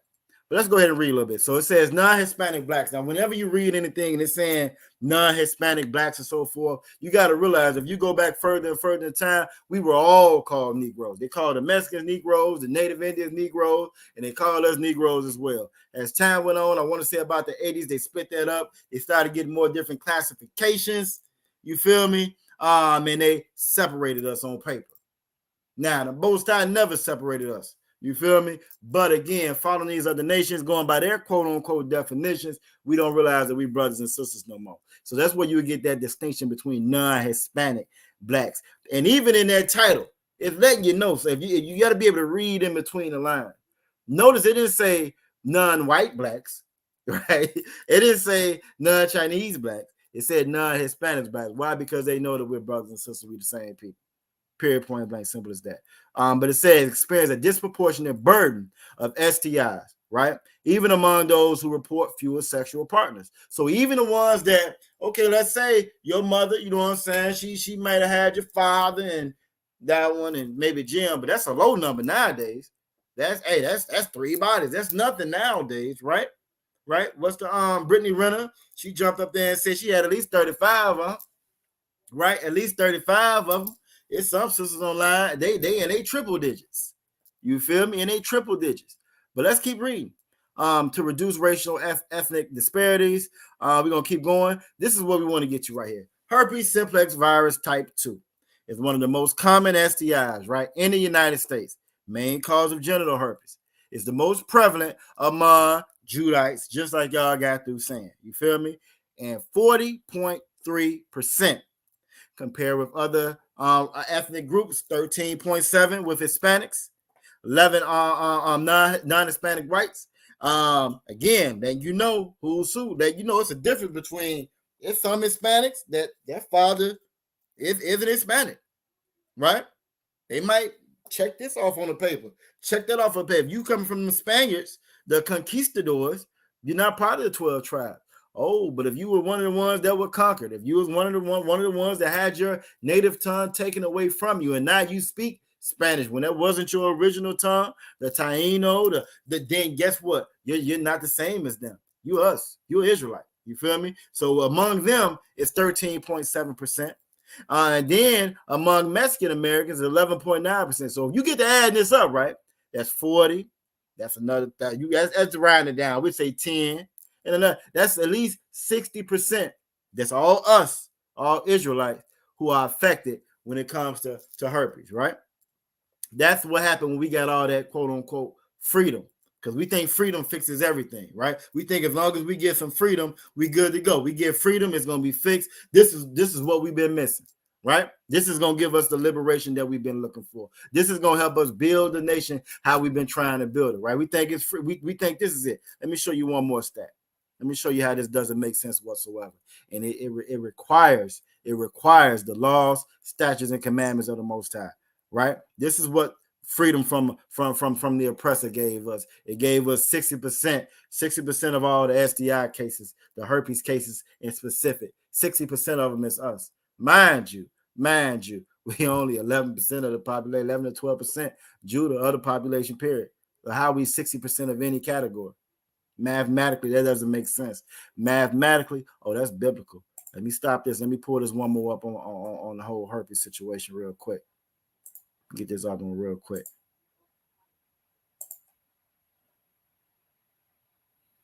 Anybody knows that when it comes to sex, right? Pretty sure they ain't keep. I think I'm good on TikTok saying that. You feel me? Anybody knows when it comes to sex that it's gonna be the woman that chooses. You feel me? In most ideal situations, it's gonna be the woman that chooses. You feel me? Let's read this right here. When it comes to our sisters, and when I saw this part right here, it was so sad to me when I saw it. You feel me? It says a new report from the CDC. This is the Center for Disease Control and Prevention, says that black women have the highest rate of herpes infections at 48%. The national average is 16%, right? They're at 48%. Half of all of our women have herpes. So can't be freedom. This is what freedom got us, right? This is what that freedom to choose. My body, my choice. This is what the freedom got us, right? So it can't be freedom, right? So what's another one? What's another thing we think is gonna fix it? Right? We think I give you the second one. I give you the next one. We think black businesses is gonna fix us, right? Y'all have heard that before, right? Let's get it. Y'all have heard black businesses, right? If we just gotta buy black, shop black, as long as we, you know what I'm saying, black on black, we gonna be fixed. That's all we need, right? You can jump on live right now on TikTok, on YouTube. I guarantee it's gonna be some brother, some sister that's got the magic cheat code. They got the answer, right? If they ain't first said freedom, which we just showed it wasn't freedom, they're gonna say we just gotta buy black, shop black, be black, and we're gonna be all right, right? Let's look at it. Let's look at these stats on black business real quick. Let me get this out real quick. Because again, we try to rebuild, remake, you know what I'm saying, the whole nine, but we always use the same spoiled, same bad ingredients. You feel me? Bad ingredients, spoiled ingredients. You imagine making a cake and the eggs done went bad, right? You imagine making a cake, you baking this cake and the milk done already went bad. You feel me? What that cake gonna taste like? It don't matter if you go get a new recipe online and say add this portion, that portion, sprinkle a little bit of this on that, put a little bit of freedom in it, put some black businesses in it. Watch how it's not gonna make it better. It's still gonna be spoiled. It's still gonna be bad. Let's get it. Let's see. So right now, let's see a black business. Let's get it. This report right here says in 2021 there were 161,031 U.S. firms with majority black or African American ownership. Meaning the ownership majority it's gonna be black folk, right? Up from 124,000. So somebody had that same thought. Hey, we just got to get this, and somebody say this is the way, this is the path, and they created more businesses from 2017 up until now, about 40,000 more of them. You feel me? Conducted by the U.S. Census Bureau and National Science Foundation. Black-owned firms gross, the money they made soared by 43%, right? Soared by 43%. from an estimated 128 billion to 183 billion. Then we get to the next verse, and it says, despite this growth, majority black-owned businesses made up only about 3% of all U.S. firms that were classifiable by race and ethnicity of their owners in 2021. And they accounted for only 1% of the gross revenue from all classifiable companies. So if you can say this is a white company, this is an East Indian company, this is a Chinese company, when it came to the 3%, you know what I'm saying, quote unquote black companies, they only accounted for 1% of the gross revenue, 1%. But that 40,000, that growth from 2017 to 2024, oh, this was the fix, right? Because we say it's justice, like Aquafariah said, freedom, justice, equality, right? Then businesses. It's got to be the businesses, more black businesses, right? We're gonna be all right. We're gonna fix it, and that doesn't fix it, right? What's the last one? What's another? What's the main one? What's the main one that we always hit? I'm gonna let y'all answer this one. What's the main one? The main fix? You even see it in a form of fashion of this business. But what's the main fix? I may have gave it to you just then. But what's the main thing we think is gonna fix the black community? Who could tell?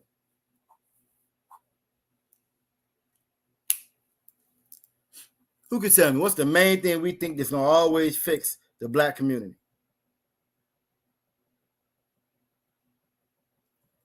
Just the main one. Edo Worlds is on it. My rib says unity. Not quite unity. That's not the one I'm looking. I ain't looking for unity. You get more unity, kind of sort of with the businesses and us coming together, but nah, unity ain't the word I'm looking for. Edo Worlds is on it though. Edo Worlds said reparations. And when we talk about reparations, what's the real word we looking for when we say reparations? What's the real word?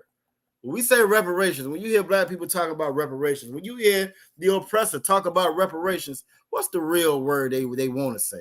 What's the word they're looking for? Uh-oh, there you go. There you go. That's what I'm looking for right there. My rib said money.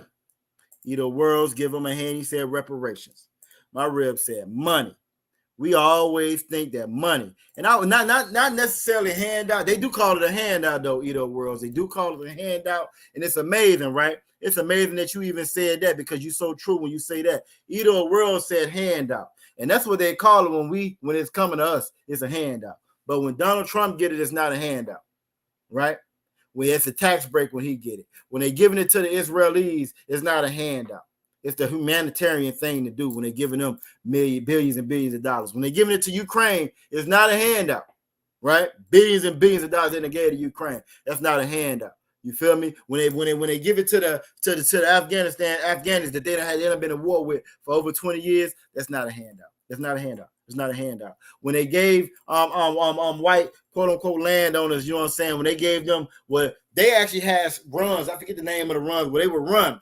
Stake the ground, that's gonna be their ground. So if they're fast they can run, and fast they can put that stake in the ground, they got land now. You feel me? When they give it to not the black farmers, when they give it to the other farmers, when they give them millions and millions and millions of dollars not to farm, right? It's called subsidies. It ain't called a handout. But when it comes to us, and when it's talking about us, just like Edo Worlds pointed out, it's called a handout. Then that's when it's called a handout. You feel me? I started to report on it, talk about it tonight. Popped up with the Chinese, like 14 cats they rounded up, right? 14 cats. No, actually, it's more than that. I think it says it's been going on for about 14 years, and it's like millions and millions and millions of Americans been caught up in this scam. So you imagine the billions and billions of dollars they done scam people out of. You feel me? They are the largest illegal quote unquote immigrant over here. You feel me? But when you see the videos, when you see all the discussions now with it being election time, they're talking about, you know what I'm saying, the Venezuelans. They're talking about ISUPK, the Mexicans. They're talking about them crossing the border. They're not talking about the Muslims, even though they got scams that's been going on for 14 years long. Not us. So again, whenever it comes to God's children, his children, it's called handouts. It's called they're illegal. They always got a different and special term for us. And we need to realize that, because just like they have a special and different term for us, the Most High has a special and different term for us too. And he calls us Israelites. So you are absolutely correct, Either World. Aqua Diana said money. Give her a hand. Officer Mataz Akara said economics. Same thing Aqua Farad said, money. We always think that money is going to fix everything. Money is going to fix it all. I don't care what it is. That's the problem to give us money. We forget that during the time of the quote-unquote Great Depression, we was millionaires and billionaires then. We had our own hospitals. We had our own airstrips. We had our own businesses. You know what I'm saying? Our own theaters. We were building HBCUs, right? We were building college institute, higher level of learning institutions for ourselves then, right? We had money. It wasn't about money. We got money now. But let's look at it. Let's look at a couple people that got some money, and we're gonna see if money fixes it, because we think it's money. Right? Let's look at a couple of people that got money and see if money gonna get it. If you couldn't learn with the businesses and how with the businesses it didn't do it, you ought to be able to tell that the money ain't gonna work either. But a lot of us think that money is gonna get it. So let's see real quick. Let's see real quick which one I want to pull up. Let's pull up this one right here.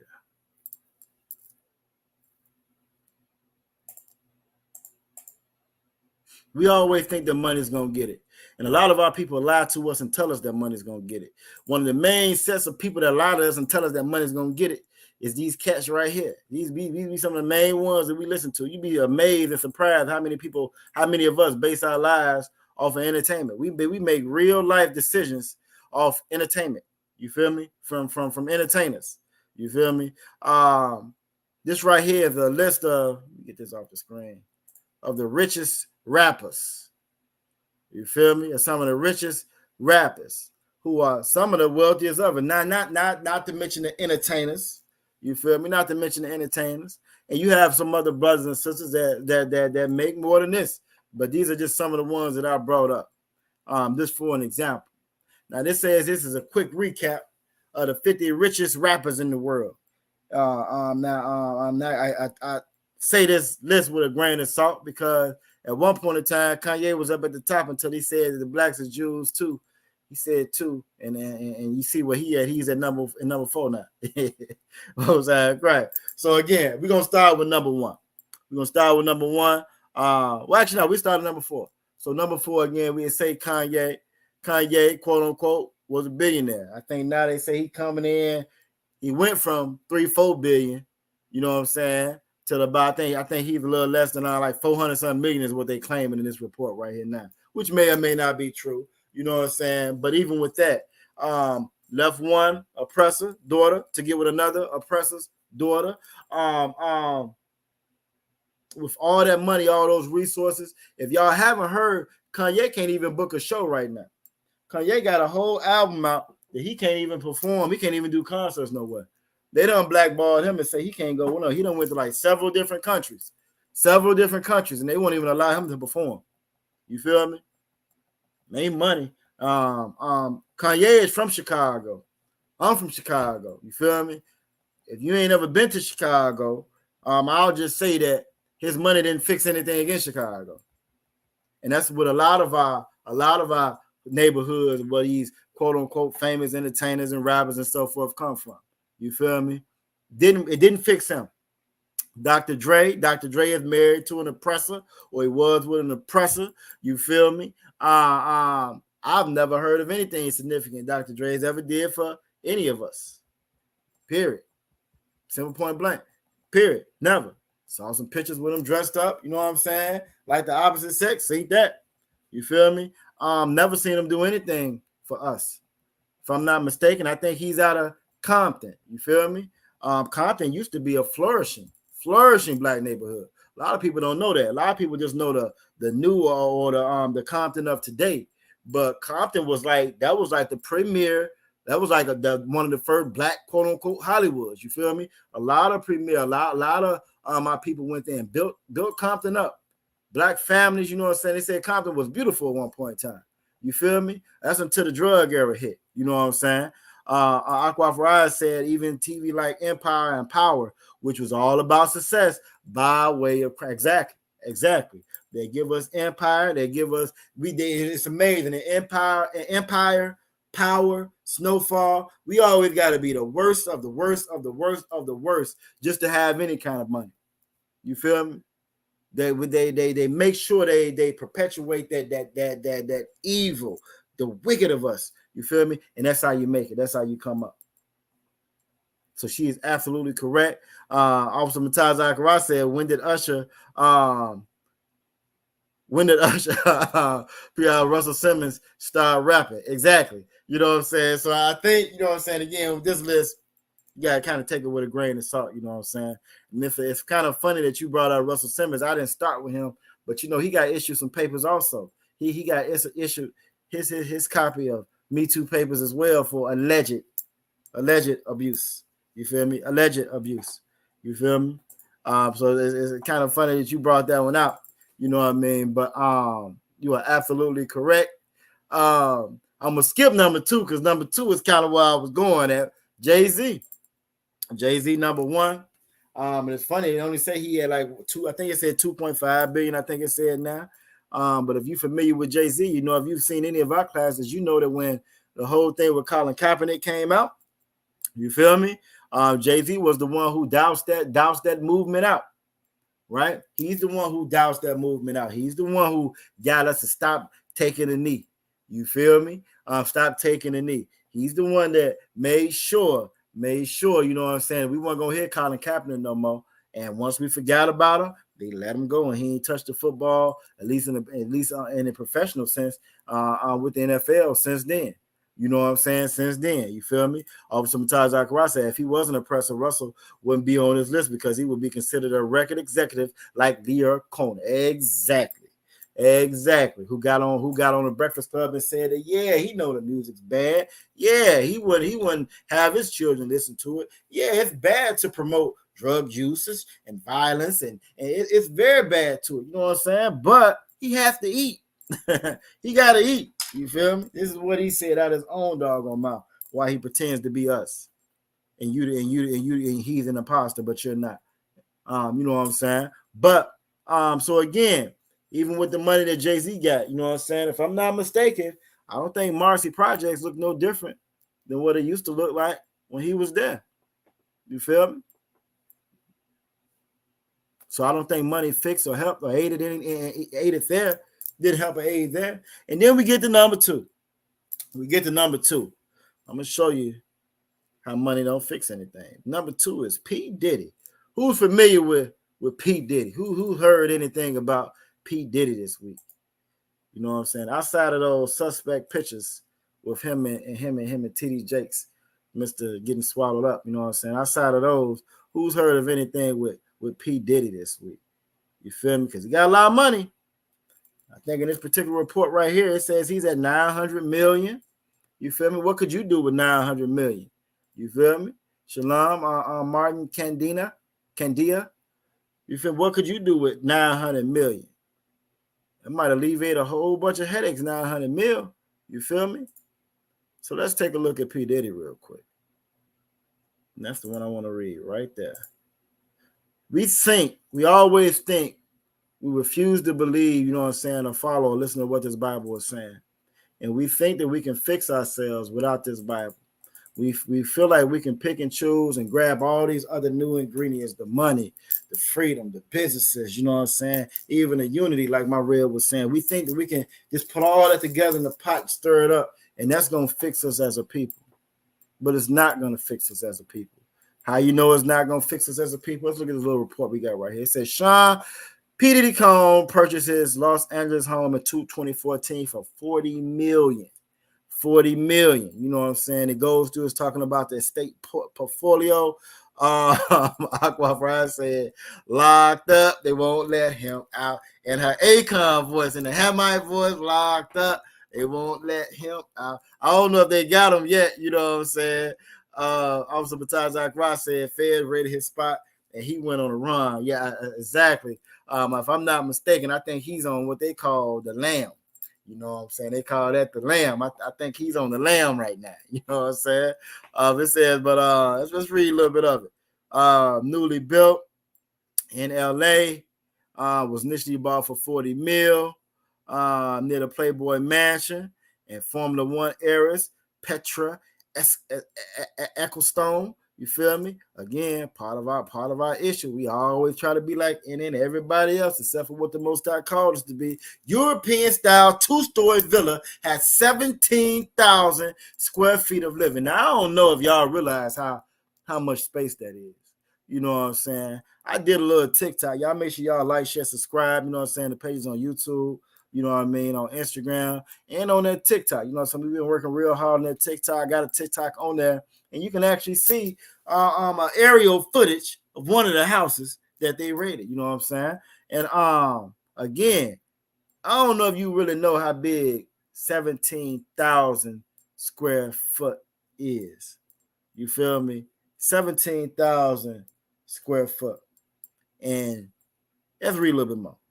9 bedrooms, 11 bathrooms, 3,000. This is an additional 3,000 foot guest home. So a whole apartment complex for a guest home, 3,000 foot guest home. You know what I'm saying? Also enjoyed another separate spa with a steam room, massage room, and beauty salon. Y'all mad net Aqua sisters? Well, you know what I'm saying? You want to go get your head on. You got the spa right there in the back. You probably got to get on the golf caddy or get in your car or get your chauffeur to ride you to it. You feel me? But you got your own beauty salon right there on site. In addition to the many bedrooms and bathroom, comes to enjoy the 35-seat movie theater, wine room, fitness studio. Got a lagoon-style swim pool. You got a whole lake to go out there and swim in. You know what I'm saying? Underwater tunnel, just like the imposters in New York, you know what I'm saying, that he can swim through.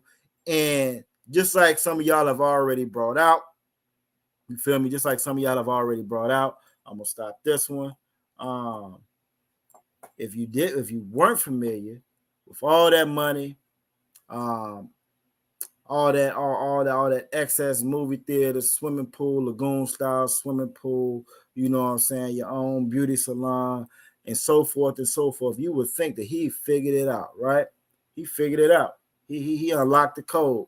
This is what we need. This is what's gonna fix us. But when you get here, earlier this week, moving off this, so it said federal agents raided homes. Home in Miami and the same one in LA we were just reading about, tied to Sean Combs in LA and Miami, by Homeland Security and so forth. So again, you would think the money fixes everything. But if money fixes everything, how do you explain them raiding both of his homes? Because we have a problem with crime in our neighborhoods, right? We got problems with abuse in our neighborhood. Poor people, them poor, it sound like poor people problems to me. You feel me? So that didn't fix it. We still suffer. That didn't fix it. We went over Kanye West, Jay-Z. Kanye West even came out of his mouth and said that we the Jews too. You feel me? They hit him with the swipe. They froze up billions that same night, that same day. He said that, if I'm not mistaken. You feel me? So if it's not the fame, if not the fortune, it's not the money, because that's what a lot of us say is gonna fix us. If it's not those things, it's gonna fix us, right? If money didn't fix him, money didn't keep him from being accused of SA assault and S trafficking. It didn't stop any of that. If money doesn't fix it, and all the businesses in the world don't fix it, right? And all these freedoms that we've gotten didn't fix it.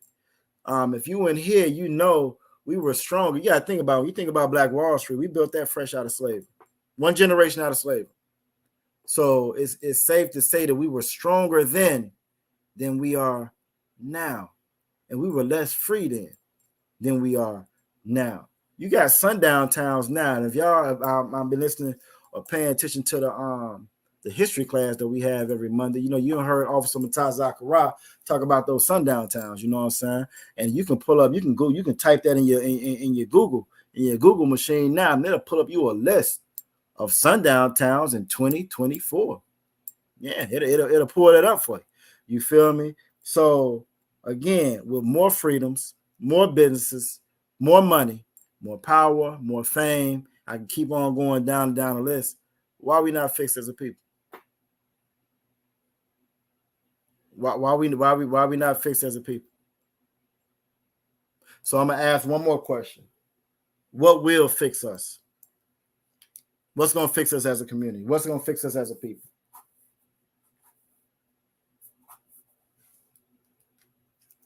Who could tell me what's gonna fix us if none of that's gonna fix us, right? And again, you can go through any of these channels, look at any of these lives, and for the most part, those are going to be the tools that they're telling us that we need in order to fix us. Those are going to be the recipes they think is going to make this cake, you know what I'm saying, different than what it's been these last hundreds and hundreds of years. You feel me? But with me asking y'all, what's going to fix us? What do y'all think is the ingredient that we need? What's going to fix us? And I give you a hint. We already said it in this class earlier. And it's one word I'm looking for.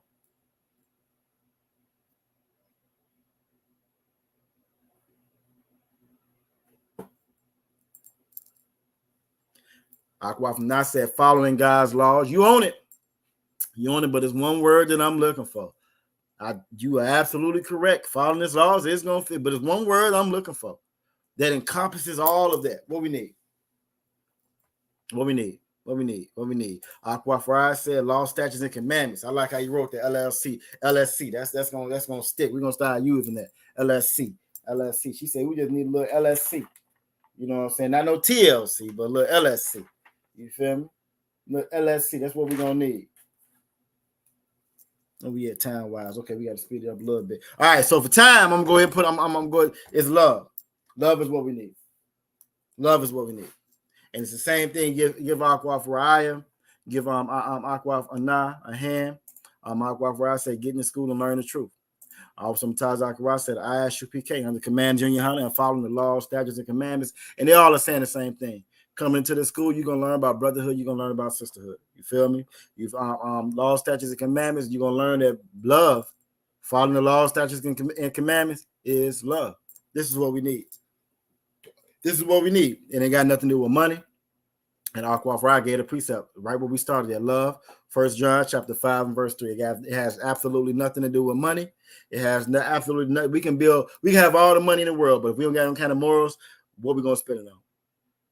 What we not gonna put the money at? You feel me? We can have all the businesses in the world. How we gonna treat each other within those same businesses?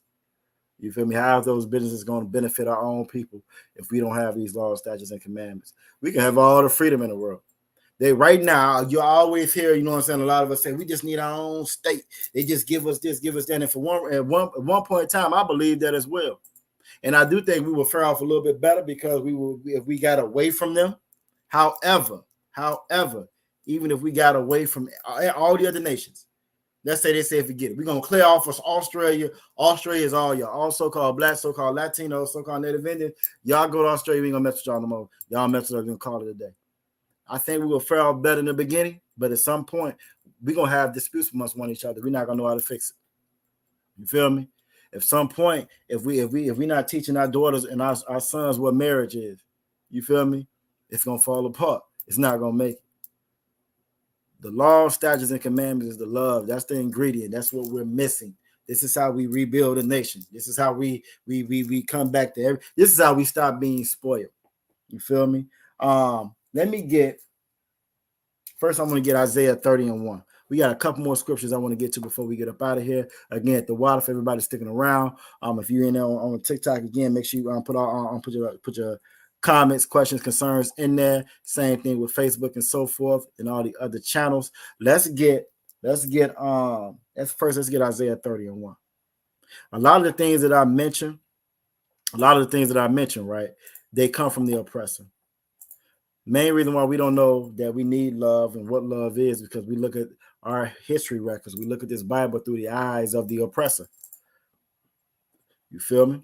We look at this Bible through the eyes of the oppressor. So we think the solutions we always come up with, they come from the oppressor as well. Isaiah 30 in chapter 1 reads, woe. When you talk about that word woe means destruction. We are destroyed as a people, as a nation of people. And with all the money and resources that Puffy got, Jay-Z got, Diddy got, even Russell Simmons, even Dr. Dre, all those money and resources. And that's just a couple of us. You feel me? That's not even mentioning all the other ones. We still destroyed as a nation of people. You feel me? It says, woe, destruction to the rebellious children. If you got children, boy, you know what that word rebellious means. Ain't nothing like a rebellious child. Well, we are the Most High in the Bible describes us as being a rebellious children. Why? A rebellious child, he refuses to do or follow the instructions coming from his father's mother. He's not going to follow them. You know what I'm saying? Because he's rebelling against them. It says, woe to the rebellious children, saith the Most High, that take counsel. We take counsel. We took counsel. That's why we thought it was the freedom. That's why we thought it was the businesses. That's why we think it's the money. Why? Because we taking counsel. Why? From everybody else and not the Most High. What that pastor tell you? That pastor tell you that, you know what I'm saying, you come here, serve the Lord, you know what I'm saying, put your money in the bucket. God got a blessing for you. And they want to tell you, you know what I'm saying, what America tell you. America tell you that you go to school, you know what I'm saying, invest in yourself. You feel me? Invest in yourself, get these degrees. Our sisters is the number one demographic for college degrees, and they also number one for herpes. Go figure. Go figure. You know what I'm saying? It says that take counsel, but not of me. The counsel we take don't come from the Most High. It comes from the oppressor. It comes from these other religions. It comes from mama and grandma. But guess what? Mama and grandma ain't in the truth. They're not under Commander Junior Hung. They're not in the ISUPK. So because they're not in the truth, they're not coming. They're not part of ISUPK. They're not giving you the proper counsel. You come in here, you're gonna get righteous counsel. You feel me? And that cover with a covering. We cover with a covering. You think about cover, think about protection. You feel me? Think about protection. And if you that should, when I talked in the beginning about precepts, right? That should take you back to Adam and Eve. A lot of our people think that Adam and Eve were walking around the garden with no clothes on. They think they were just walking around the garden with no clothes on. Lord showed up and said, hey, where your clothes at? I know y'all done ate from that tree. Y'all ate an apple off that tree because your clothes is gone. Now, how that makes sense, I don't know. But this is what they teach us as far as religion and Christianity. You feel me? This is religion and Christianity. They ate the apple and their clothes disappeared. That ain't what the Bible was saying. When they say that they were naked because they was covered. They didn't have the covering that the Most High gave them. They didn't have these laws, statutes, and commandments, the heritage and culture that the Most High gave them. They had put on something else. They was walking around with a red beard for Ramadan. You feel me? They was walking around putting Christmas gifts under Christmas trees. You feel me? They was giving each other Valentine's Day cards. They had the wrong covering on. You feel me? They were celebrating Thanksgiving. They had the wrong covering on. So it says that take counsel, but not of me, and that cover with a covering, but not of my spirit. You got to think about it like this. When they thought, imagine you having imagine it's raining outside, right? It's raining outside. And you saying, oh, it's raining outside. I got to protect myself from this rain. But instead of you going to put a poncho on, you go put a jogging suit on or a track running suit on. You feel me? You put on 2 t-shirts instead of 1 t-shirt. That's the covering you got on. You ain't covered from anything. You ain't protected from anything. Why? Because you don't have that poncho on that's built for that rain. You feel me? Well, the Most High gave us a poncho to separate us from everybody, shield us from all the other nations and their influences and so forth. We took that off and we put on their coverings, right? We put on their Thanksgiving. We put on their Christmas. We put on their voting. One of our sisters said voting, right? Right? 5 fixing stuff, right? That's that freedom, more rights. We got to get more rights, more representation. We put on voting for the covering. And because we put on voting for the covering, it says, but not of my spirit. That's not the spirit of the Most High, because he never told you to vote. That's not the spirit of the Most High, because he never told you to celebrate Christmas. He never tell you to celebrate Thanksgiving. You feel me? He didn't tell you that getting that degree, get that degree, you're gonna be all right. He didn't tell you that. He didn't tell you that, but he did tell you to follow these laws, statutes, and commandments. You feel me? Follow these laws, statutes, and commandments, that they may add sin to sin. Sin is the transgression of the law. Sin has a definition, just like love has a definition. So by us not, again, taking on his covering, by us not doing what the precept, the Aquaf Dianapur, you know what I'm saying, fearing the Most High, serving him, we take on the covering of the other nations. This is why we suffer as a result. This is why we in the situation we are as the people. This is why the money didn't fix it. The businesses didn't fix it. The freedom didn't fix it. None of that's going to fix it. Why? Because we have the wrong covering on. because we don't have the covering of the Most High. You feel me? Let's get another. We getting close on time, but let's get another because I want to get to the topic of the class with that being spoiled. If you try to make a cake, you know what I'm saying. You try to make a cake, you feel me? You put rotten eggs in the cake to make the cake. You feel me? The milk done went bad. You use that to make the cake. It don't matter how many spices you add to it. You feel me? It don't matter what you do to it. You feel me? It's not gonna change the outcome of that cake. So many times we've tried to remake, add this, add that. We end up making them a potato salad with the raisins and trying to follow these other nations. And then we wonder why we have the same result each time. Something that's unedible, something that's not sustainable, something that's not going to last. You feel me? And it's because of this right here. Let's go ahead and get it. Let's stop this one right here. And let's get Jeremiah chapter 2 and verse 14. Let's get Jeremiah chapter 2. In verse 14. We got 2 more verses I want to get to before we get up out of here, and we're going to be good. We're doing great on time. The water for everybody sticking around. And again, if you got any questions, go ahead and drop them in the chat. Don't be scared. This ain't your church. This ain't the Christian church. You feel me? Now, not only is this not your Christian church, you feel me? That word school in the Hebrew, you feel me? Or that word church, Salaki in the Hebrew, that means school. Bayaf Saparium. Now, you know what I said when I just said that? Means you need to tune in Friday for the Lashawan Kodash class. We teach the Hebrew, right? You know what I'm saying? That means school. You're supposed to be coming here to learn. When you go to that church, you don't go there, you don't learn anything. What you learn? You learn past the favorite color. You feel me? You learn what past the favorite song is when you go to that church. You know what I'm saying? You learn what they like. You learn what the favorite son of choir like to sing when they go to that church. You learn what the first lady, what flowers she like when you go to that church. You don't learn nothing about what the Bible is saying. And that's the problem. So you never learn how to love one another.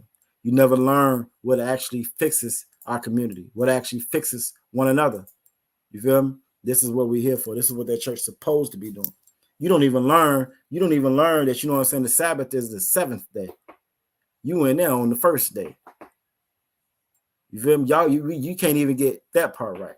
And you're wondering why nothing is going right in your life. You wonder why nothing is going right with us as a nation.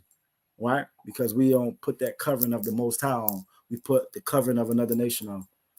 You feel me? Jeremiah chapter 2 and verse 14. Jeremiah chapter 2 and 14. Another one of my favorite scriptures, because again, so many of us, you can ask any black person, especially if they in that church, they will be the first ones to tell you, I ain't no slave. Right? But they believe in this Bible, the Officer Mataz Zachariah. You feel me? Or they believe in this Bible. They know this Bible. What they first thing they tell, I know this Bible. I know that Bible. What the Bible said, is Israel a servant? Right? Is he a servant? Is he a homeborn slave? And it's a rhetorical question. You look at our people, we happy to be slaves here. We happy to be the servant to the oppressor here. We happy to do it. We don't want to be in rulership. See, rulership requires work, right? It says to love, you got to love what? Like how we read, when we read John, 1 John chapter 3 and 18, it says to love and deed. See, we love one another, we'll be rebuilding this nation. That requires love. How you love? Indeed. That's an action word. But think about being a slave, right? Think about being a slave. Food gonna be brought to you. You know what I'm saying? Everything's provided for you. You got to work for this. You got to work for that. Oppressor's gonna tell you everything you need to do to be successful. And that's what they drilled us down to. This is what we at. This is why the scripture is saying, is Israel a servant? Is he a homeborn slave? Why is he spoiled? Why is he spoiled? And that's the question I got for everybody in the chat right now. Why is he spoiled?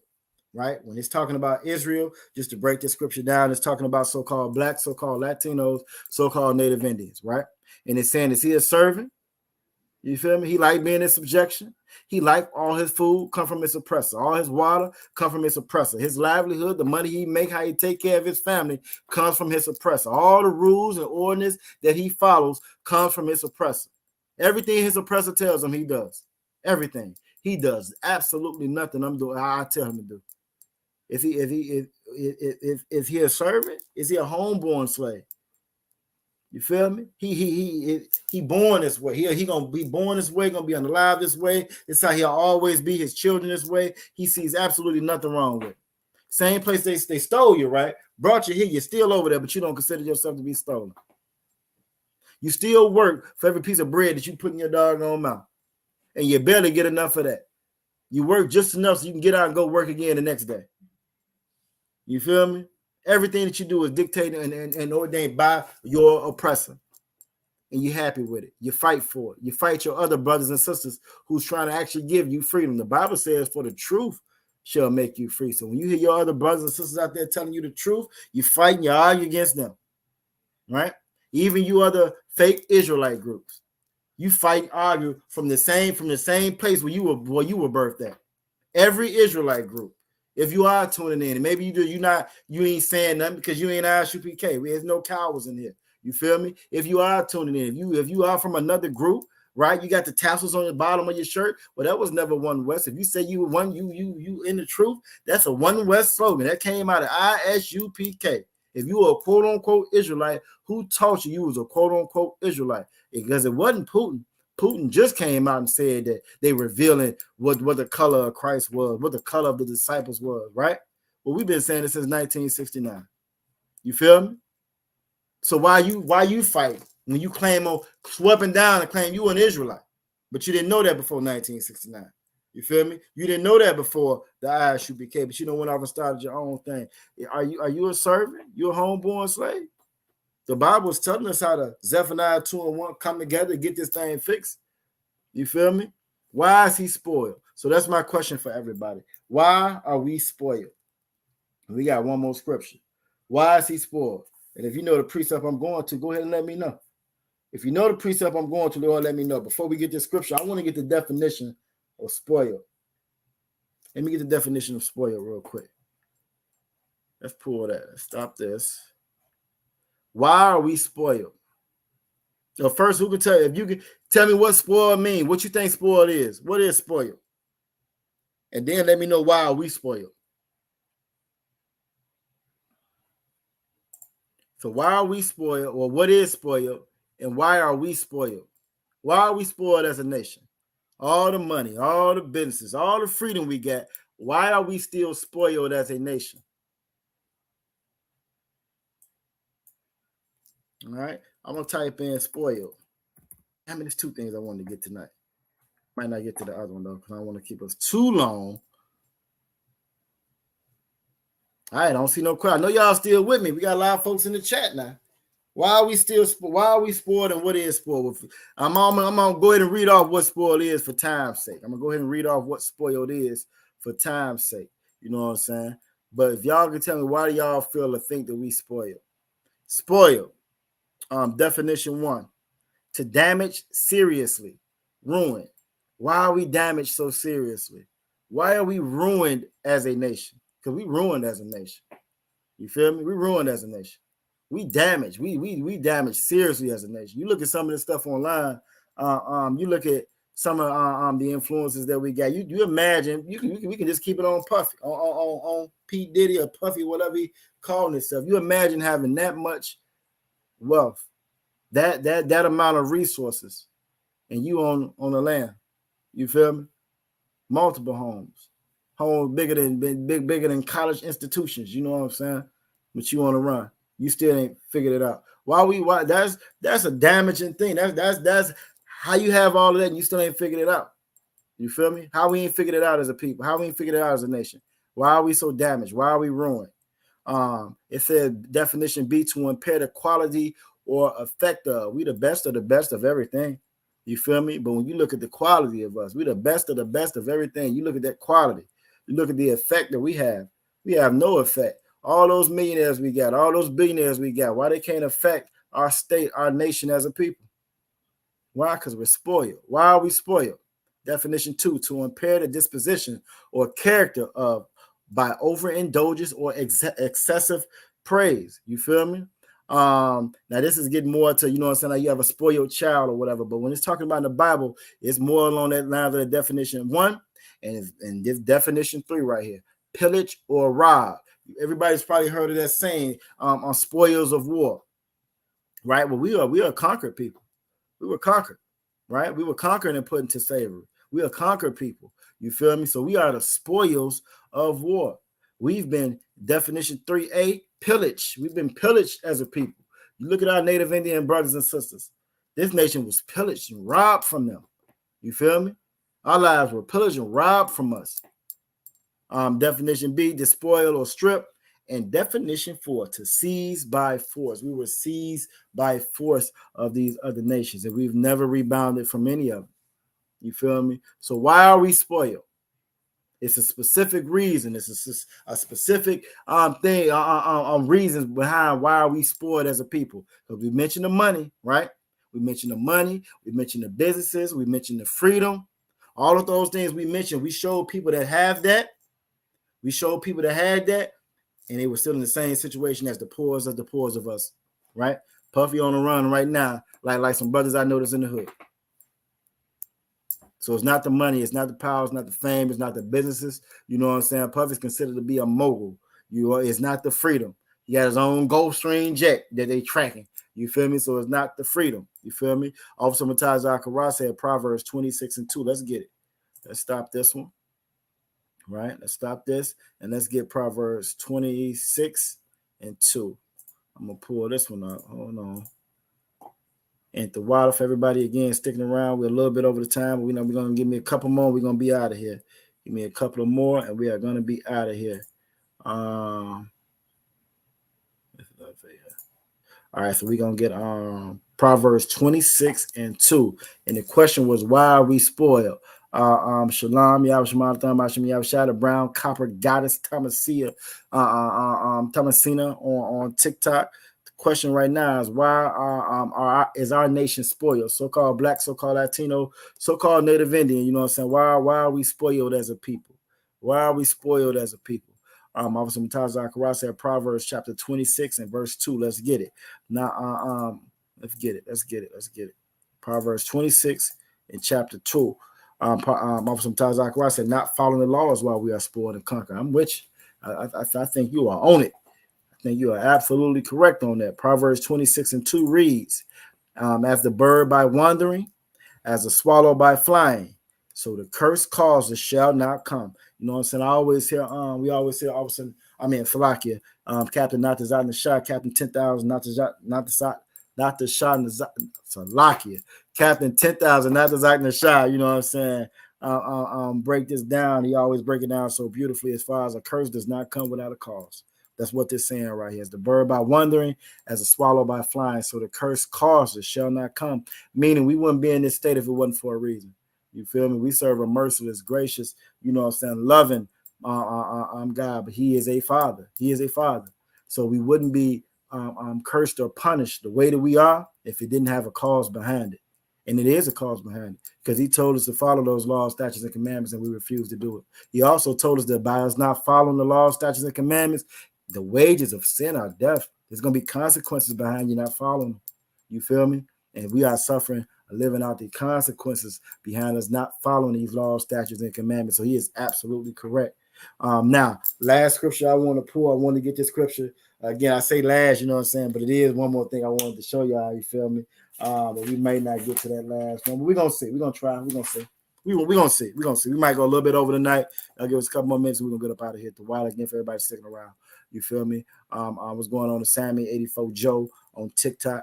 So I'm going to stop this one. Let me stop this real quick.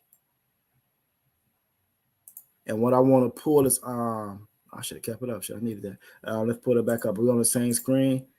Let's go to, we already pulled Jeremiah 2. Let's going to pull up this one. What I want to pull is, again, we get into why we spoiled.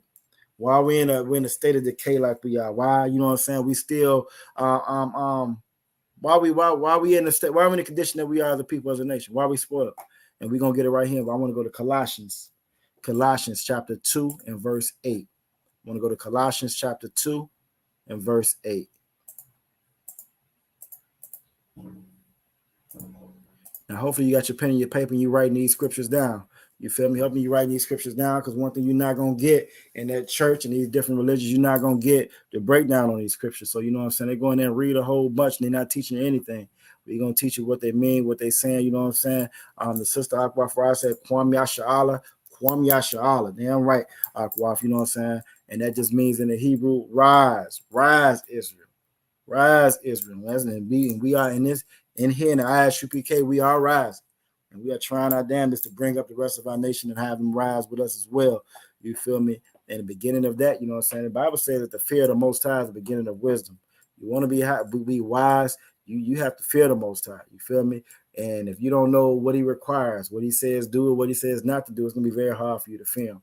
You feel me? Colossians chapter 2 and verse 8 says, beware. Beware. So again, the question was why are we spoiled? Well, the Bible's going to tell us right now why we spoiled. It says, beware lest any man spoil you, right? It says, beware, be cautious. Watch out now. Lest any, again, this Bible, this is given to us by the Father. Cautionary tales. Look, don't do this, do that. Move this way, walk that way. Treat your brothers like this. You feel me? Watch out for your sisters. Treat your sisters like that. Sisters, y'all listen to your brothers like this. Brothers, y'all listen to Christ. Y'all follow Christ like this. The whole Bible is wrote just like that. So it said, beware lest any man spoil you. This is how he did. This is how he gonna spoil you, through philosophy and vain deceit, after the tradition of men, after the rudiments of the world, and not after Christ. You feel me? So I'm gonna ask again. We're reading Colossians chapter 2 and verse 8. How are we spoiled? Why are we spoiled? What methods are used to spoil us? Maybe that's a better way of phrasing it. What methods are used to spoil us? Why are we spoiled? Colossians chapter 2 verse 8 says, beware lest any man spoil you through philosophy and vain deceit, after the tradition of men, after the rudiments of the world, and not after Christ. Philosophies like your Christianity, your Islam, you feel me? Your Buddhism, your Hinduism, your Democrat Republican, those different philosophies, and vain deceit. 17,000 square feet, lagoon style pool. You feel me? Vain deceit. You feel me? After the tradition of men. Your tradition of men, your Christmases, your birthdays, your different traditions of men that you have.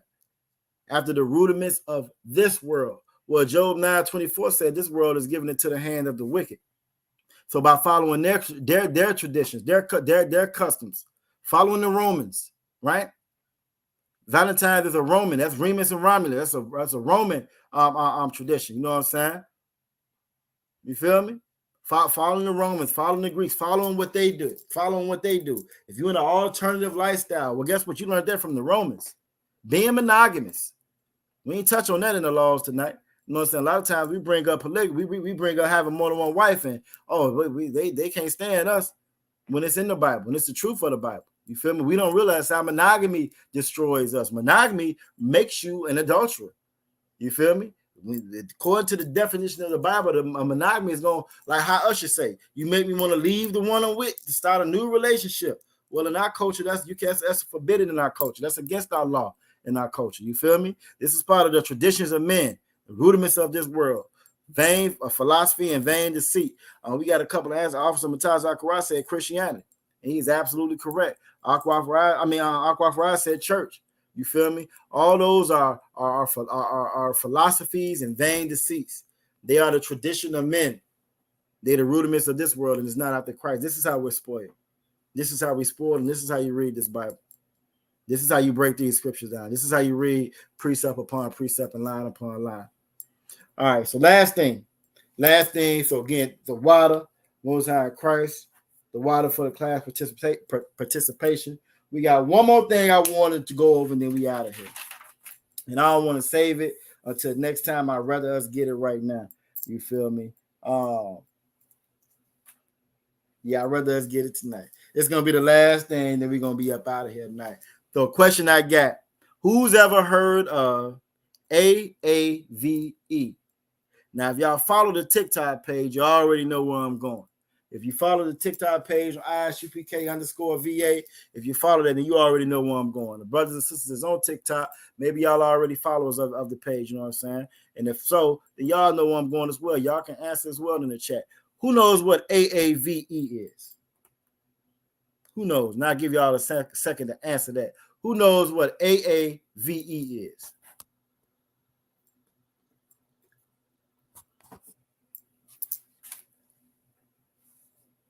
Who knows what AAVE is?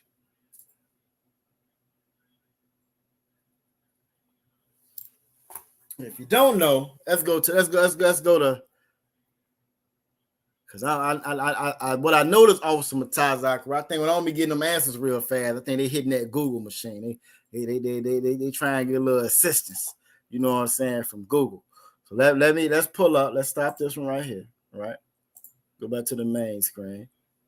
And let's go back to the Merriam. Let's go back to the Merriam dictionary. Let's see if Merriam knows what AAVE is. Because I had never heard of it before, right? It's the last thing we're gonna cover for the night. I had never heard of AAVE. You know what I'm saying? But that's the thing about this oppressor. That's the thing about this world. When the scripture we just read in Colossians 2:8, it says the rudiments of this world. That's one of the things it's talking about. What's going on, Uga Booga? On TikTok, Green Eye Beauty 86 on TikTok. You know what I'm saying? How y'all doing? But that's one of the things about this world, the rudiments of this world we just got through reading about. You know what I'm saying? This world can change. It's going to switch up this, switch up that.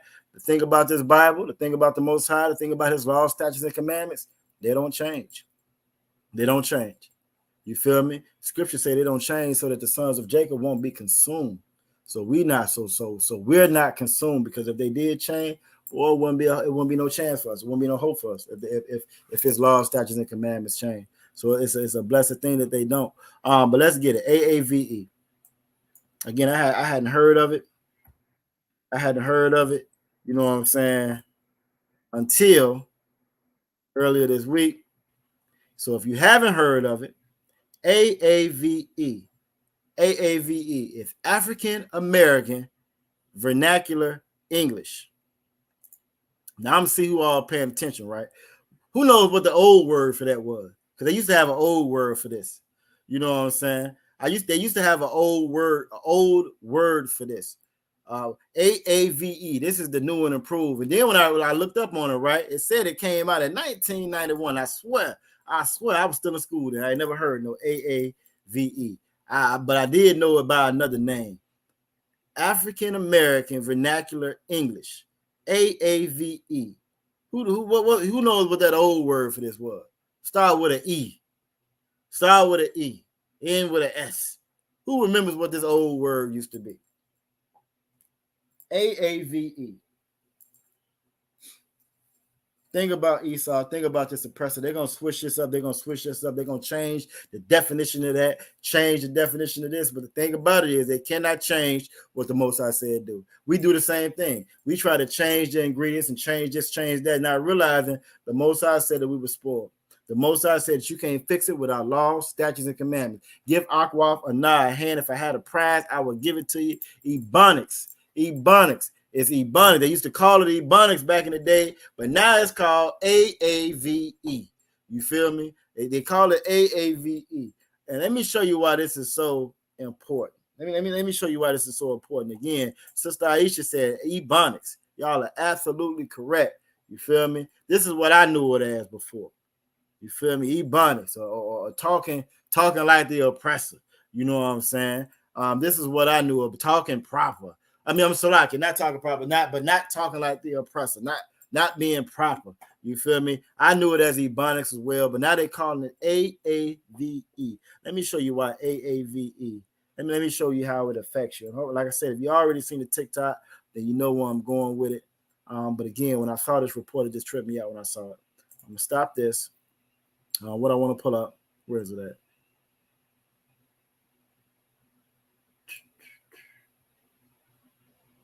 Yeah, let's pull up that one. Let's pull up this one right here. When I saw it, it just tripped me out because, again,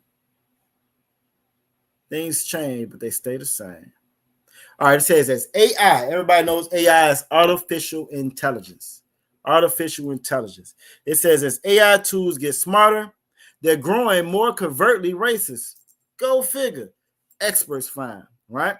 Chat GPT and Gemini discriminate against those who speak AAVE, otherwise known as African American Vernacular English. Let's read a little bit. Let's read a little bit up. A team of technology and linguistics researchers revealed this week that large language models like ChatGPT, Gemini, they hold racist stereotypes about speakers of AAVE, right? Then it specifies an English dialect created and spoken by Black Americans, right? We know that these technologies are really commonly used by companies to do tasks like screening job applicants. So you fill in that application, right? You done filled in 1,500 applications this week, and you wondering why ain't nobody calling you back. You may be utilizing AAVE. Maybe they can detect or realize that you are a Black American. So this is why even the AI ain't having nobody call you back for the job, right? Hoffman explained that previously researchers only really looked at what overt racial bias these technologies might hold and never examined how the AI systems react to less overt markers of race, like dialect differences. So not only are they very overtly racist, these are just some of the subtle things that they kind of missed missed their radar with, right? So it just read where you fill in an application. Bet you done, you know what I'm saying, put in an application, did everything you could. Nobody calls you back. You wondering why, right? Let's keep reading. Black people who use AAVE in speech, which is looking for Black Americans, but I guess so. If you don't sound like you're Black, if you sound like you're an oppressor, you're going to be better off. Are known to experience racial discrimination in a wide range of contexts, including education, employment, housing, and legal outcomes.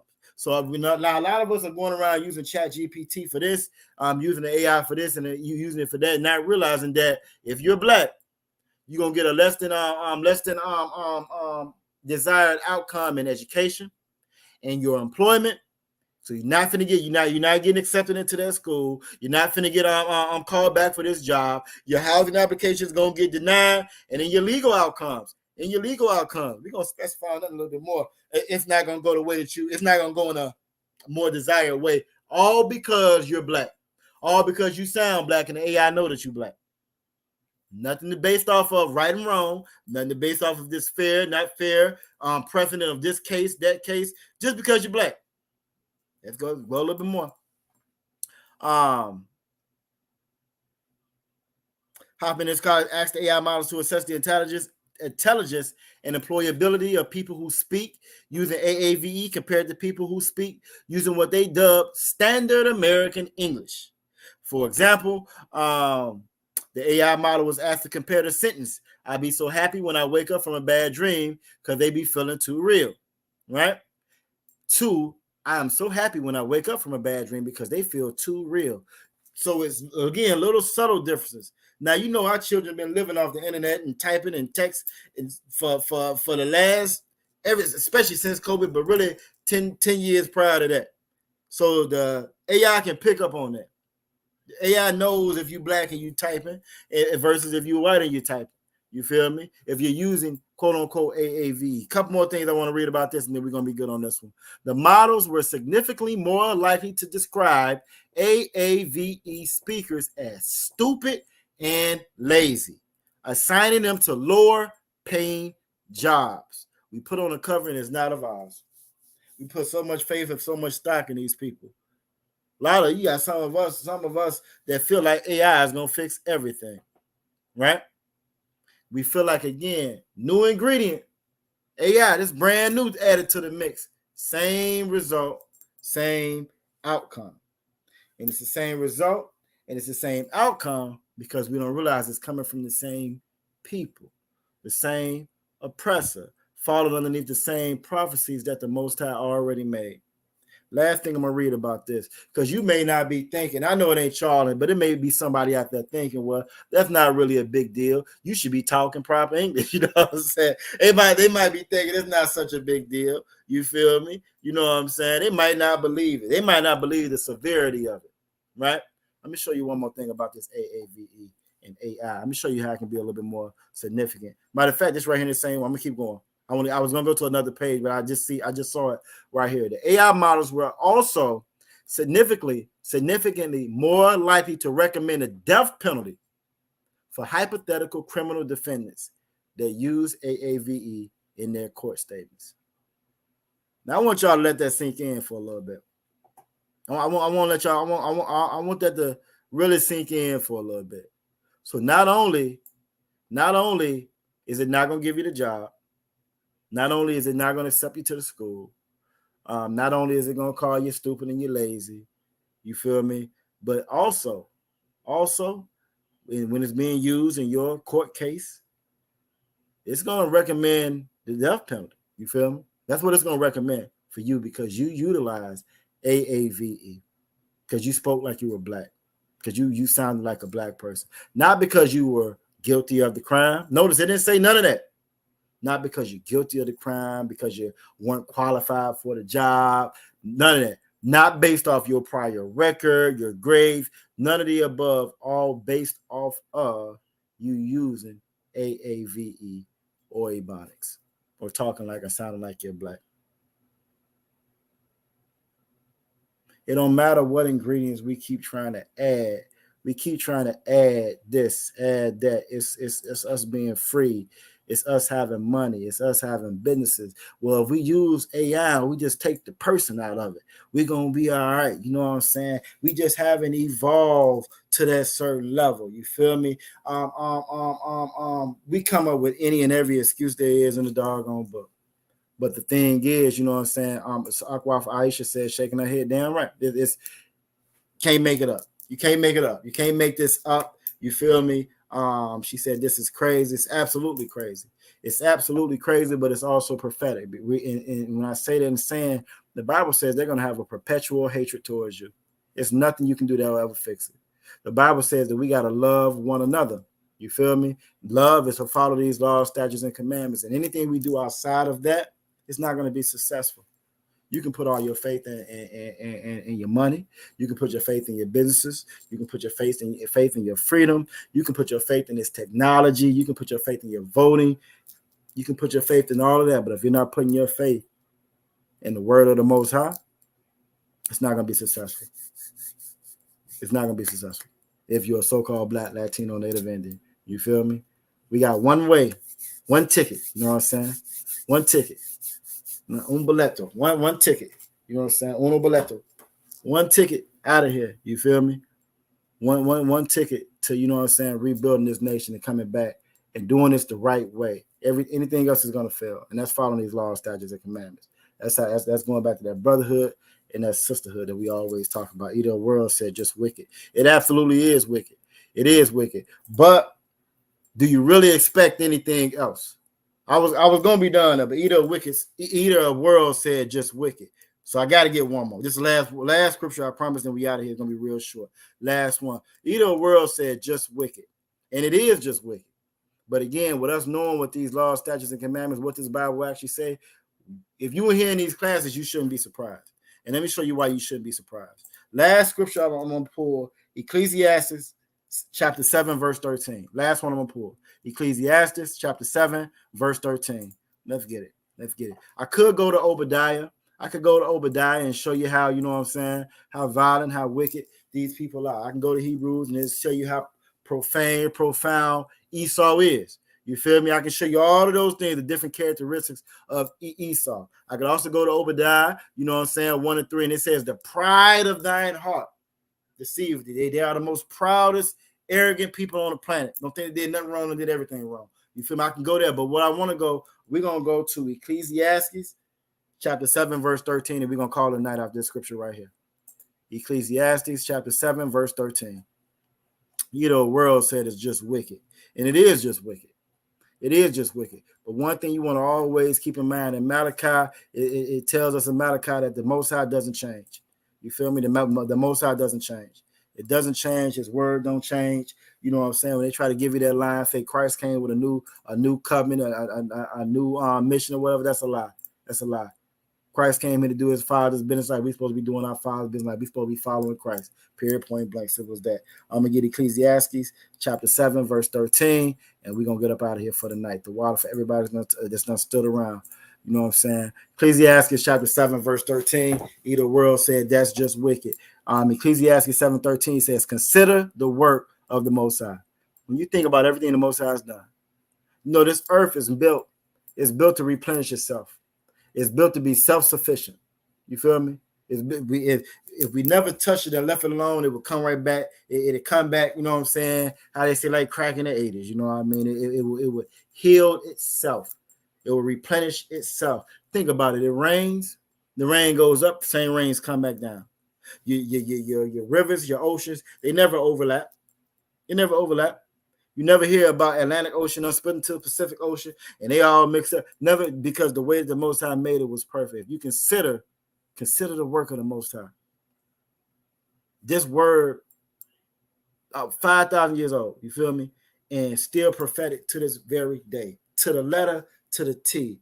They are forming themselves in the valley of Jehoshaphat right now. Right now, Armageddon is forming right before our eyes. Even though they stole our records, the records say y'all gonna have a world war. The records say if you just get back what you stole, they couldn't do it. The records say I'm gonna bring all y'all together for World War III. They can't stop themselves. Gave them the playbook and they still can't. They can't stop themselves. Right? That's just how consider the work of the Most High. You feel me? It says, for who can make that straight, which he have made crooked. When we look at things like that AI and how Edo World said it's just wicked, stuff that they didn't have to do. You feel me? Stuff that they didn't have to do. Resources that they don't have to exclude us from because they give them to everybody else. You feel me? When we built everything, we built everything. We participated in every war. We birthed your babies. Anything you've ever asked us to do, we've done it. And as much as they try to use that excuse, well, look at black on black crime. It's against us. It ain't got nothing to do with y'all. So it's really no excuse for it, but they are the wicked. Job 9:24 said the earth is given into the hand of the wicked. Knowing that they are the wicked, you got to also know this scripture right here. Consider the work of the Most High. The Most High made them to be that way. And because he made them to be that way, nothing we're going to do is going to straighten them out. You feel me? No matter no amount of voting, no amount of economic resources we build, no amount of businesses that we come up with, none of that. You feel me? You can go to church every Sunday for the rest of your days, you and your whole family. None of that is going to stop them from being crooked. How the Most High made them to be crooked. How them being wicked, how the Most High made them to be wicked. And with that, if we don't have any other questions, comments, or concerns, it's 9:29. We're going to go ahead and end it right there. The water for everybody in class tonight. The water for everybody joining class tonight. If we don't have any other questions, comments, or concerns, I'm gonna find these. Let me find these security announcements so we can get up out of here. Oh, a yonder bar, you know what I'm saying? Issachar Power. We really address ourselves as brothers and sisters. You know what I'm saying? If anything, you a prince of the power. You feel me? Because we got a king. We reserve that title king for our King Christ. You know what I'm saying? But a yonder bar, which means you're welcome. You know what I'm saying? And hey, we gonna get what the Most High wants us to get to. We just got to go through these laws, statutes, and commandments in order to get there. Once we do that, we won't be spoiled no more.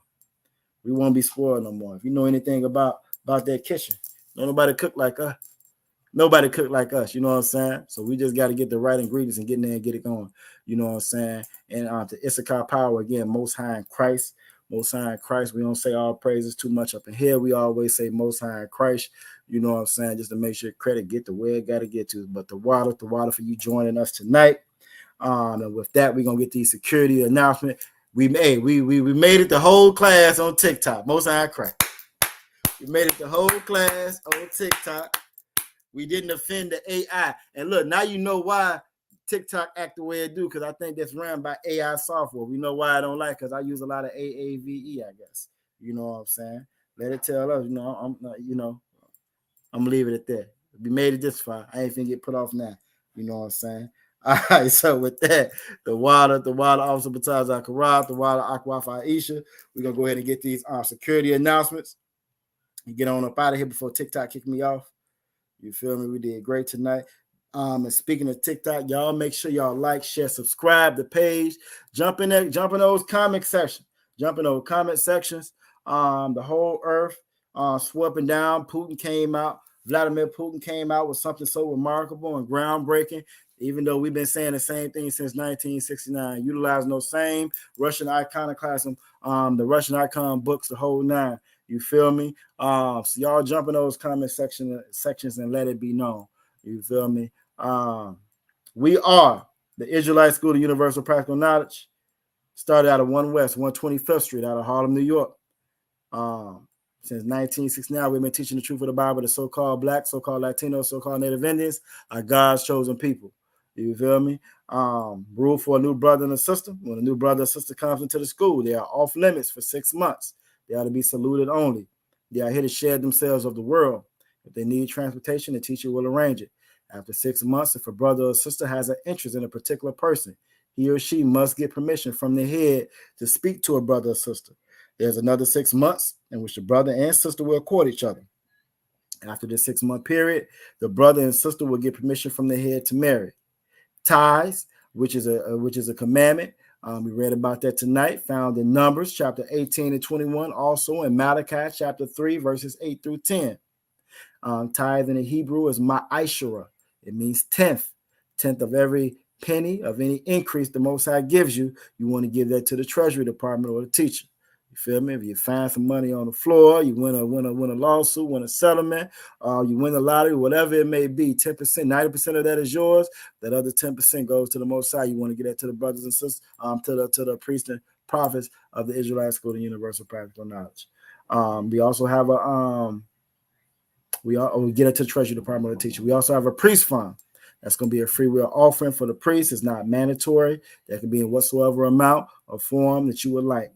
Upcoming holy convocations. If you don't know, now you know. April 20th, we got the Passover. Lord's 55th. See it in the background. We got the Lord's 55th annual Passover. I don't know about y'all, but I'm excited. It's going to be a glorious, glorious thing. Glorious, glorious time. You feel me? I can't wait till we all get together. And again, our high holy days are a commandment from the Most High. They're not optional. So you know what I'm saying? Do what you got to do to get on down. Pay that Passover fee. 200, 18 and over, 18 and under, or 17 and under. You know what I'm saying? It's going to be free. It's going to be a week long, full of events. You feel me? Starting with the lamb slaughter that Wednesday. You feel me? Going all the way up to the Passover on the 20th. Feast of Unleavened Bread that day. The day afterwards. So again, by all means, make sure y'all make y'all way down to Durham, North Carolina, for the Lord's 55th annual Passover.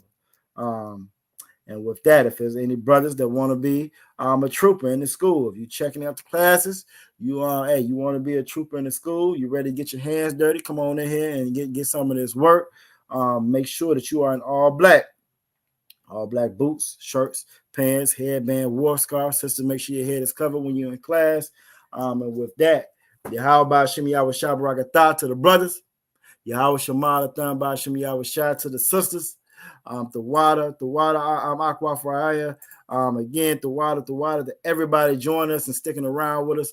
I'm gonna hit you with the promo for the Passover before we get up out of here. With that, shalom. Maybe, hold on. I ain't having page set up. Oh, some Taz Akara. Now I'm gonna say it. And with that, I still ain't on the right page. Oh, here we go. Shalom. Israel, the Israelite School of Universal and Practical Knowledge, under commanding General Yohana, presents the Lord's 55th annual Passover. That's right, the Lord's 55th annual Passover is rapidly approaching. Commanding General Yohana is calling for all blacks, Hispanics, and Native Americans to remember what the Lord did for us by saving us from our oppressors and choosing us to be a special people unto him, the real Jews and Israelites. Passover will be held in Durham, North Carolina. Pay your Passover fee. Anyone 17 years of age or older must pay $200. Come and enjoy fresh lamb, unleavened bread, and the Spirit of Christ. Can't wait to see you all there, Israel. Shalom. Gathered on streets and corners, all is feeling righteous. Real particular, nobody else there to compare to. Train for war, men of war, and warlike apparel. Prefer our leaders, can't get between us.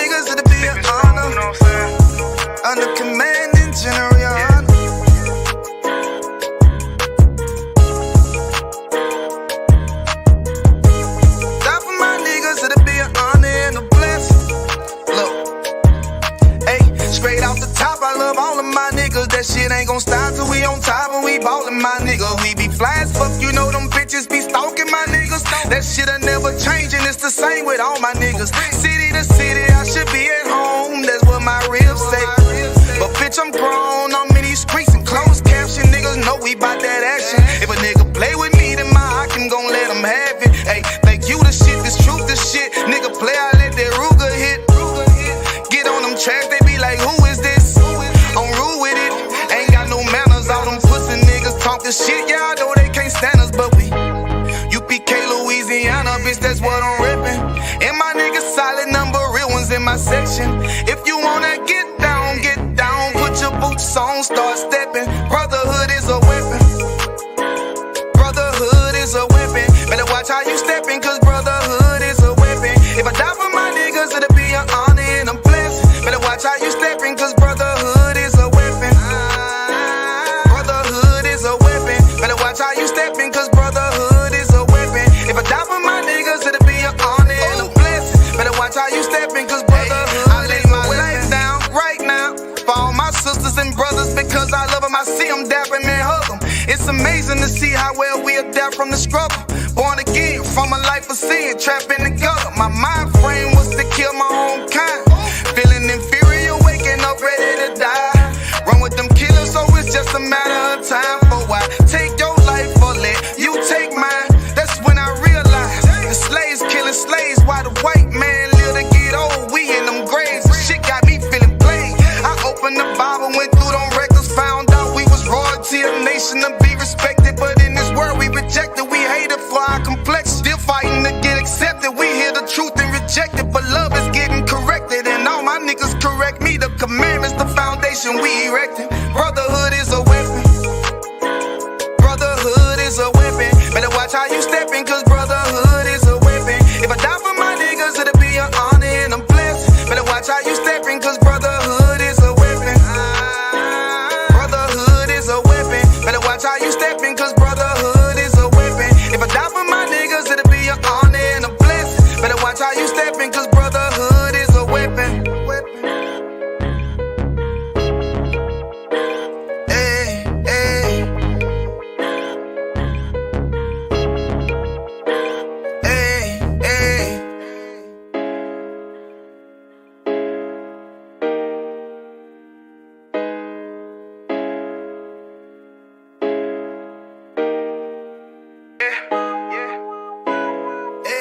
hey. Fuck wrong with you, boy?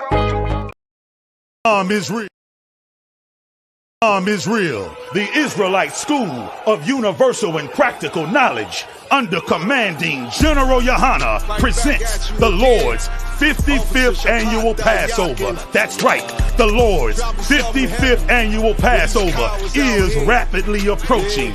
Commanding General Yohana is calling for all blacks, Hispanics, and Native Americans to remember what the Lord did for us by saving us from our oppressors and choosing us to be a special people unto Him, the real Jews and Israelites. Passover will be held in Durham, North Carolina.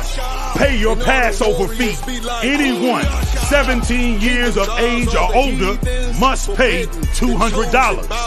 Come and enjoy fresh lamb, unleavened bread, and the Spirit of Christ. Can't wait to see you all there, Israel. Shalom. Cabins on streets and corners, all is feeling righteous. Real particular, nobody else there to compare to. Train for war, men of war, and war like apparel. Prefer our leaders.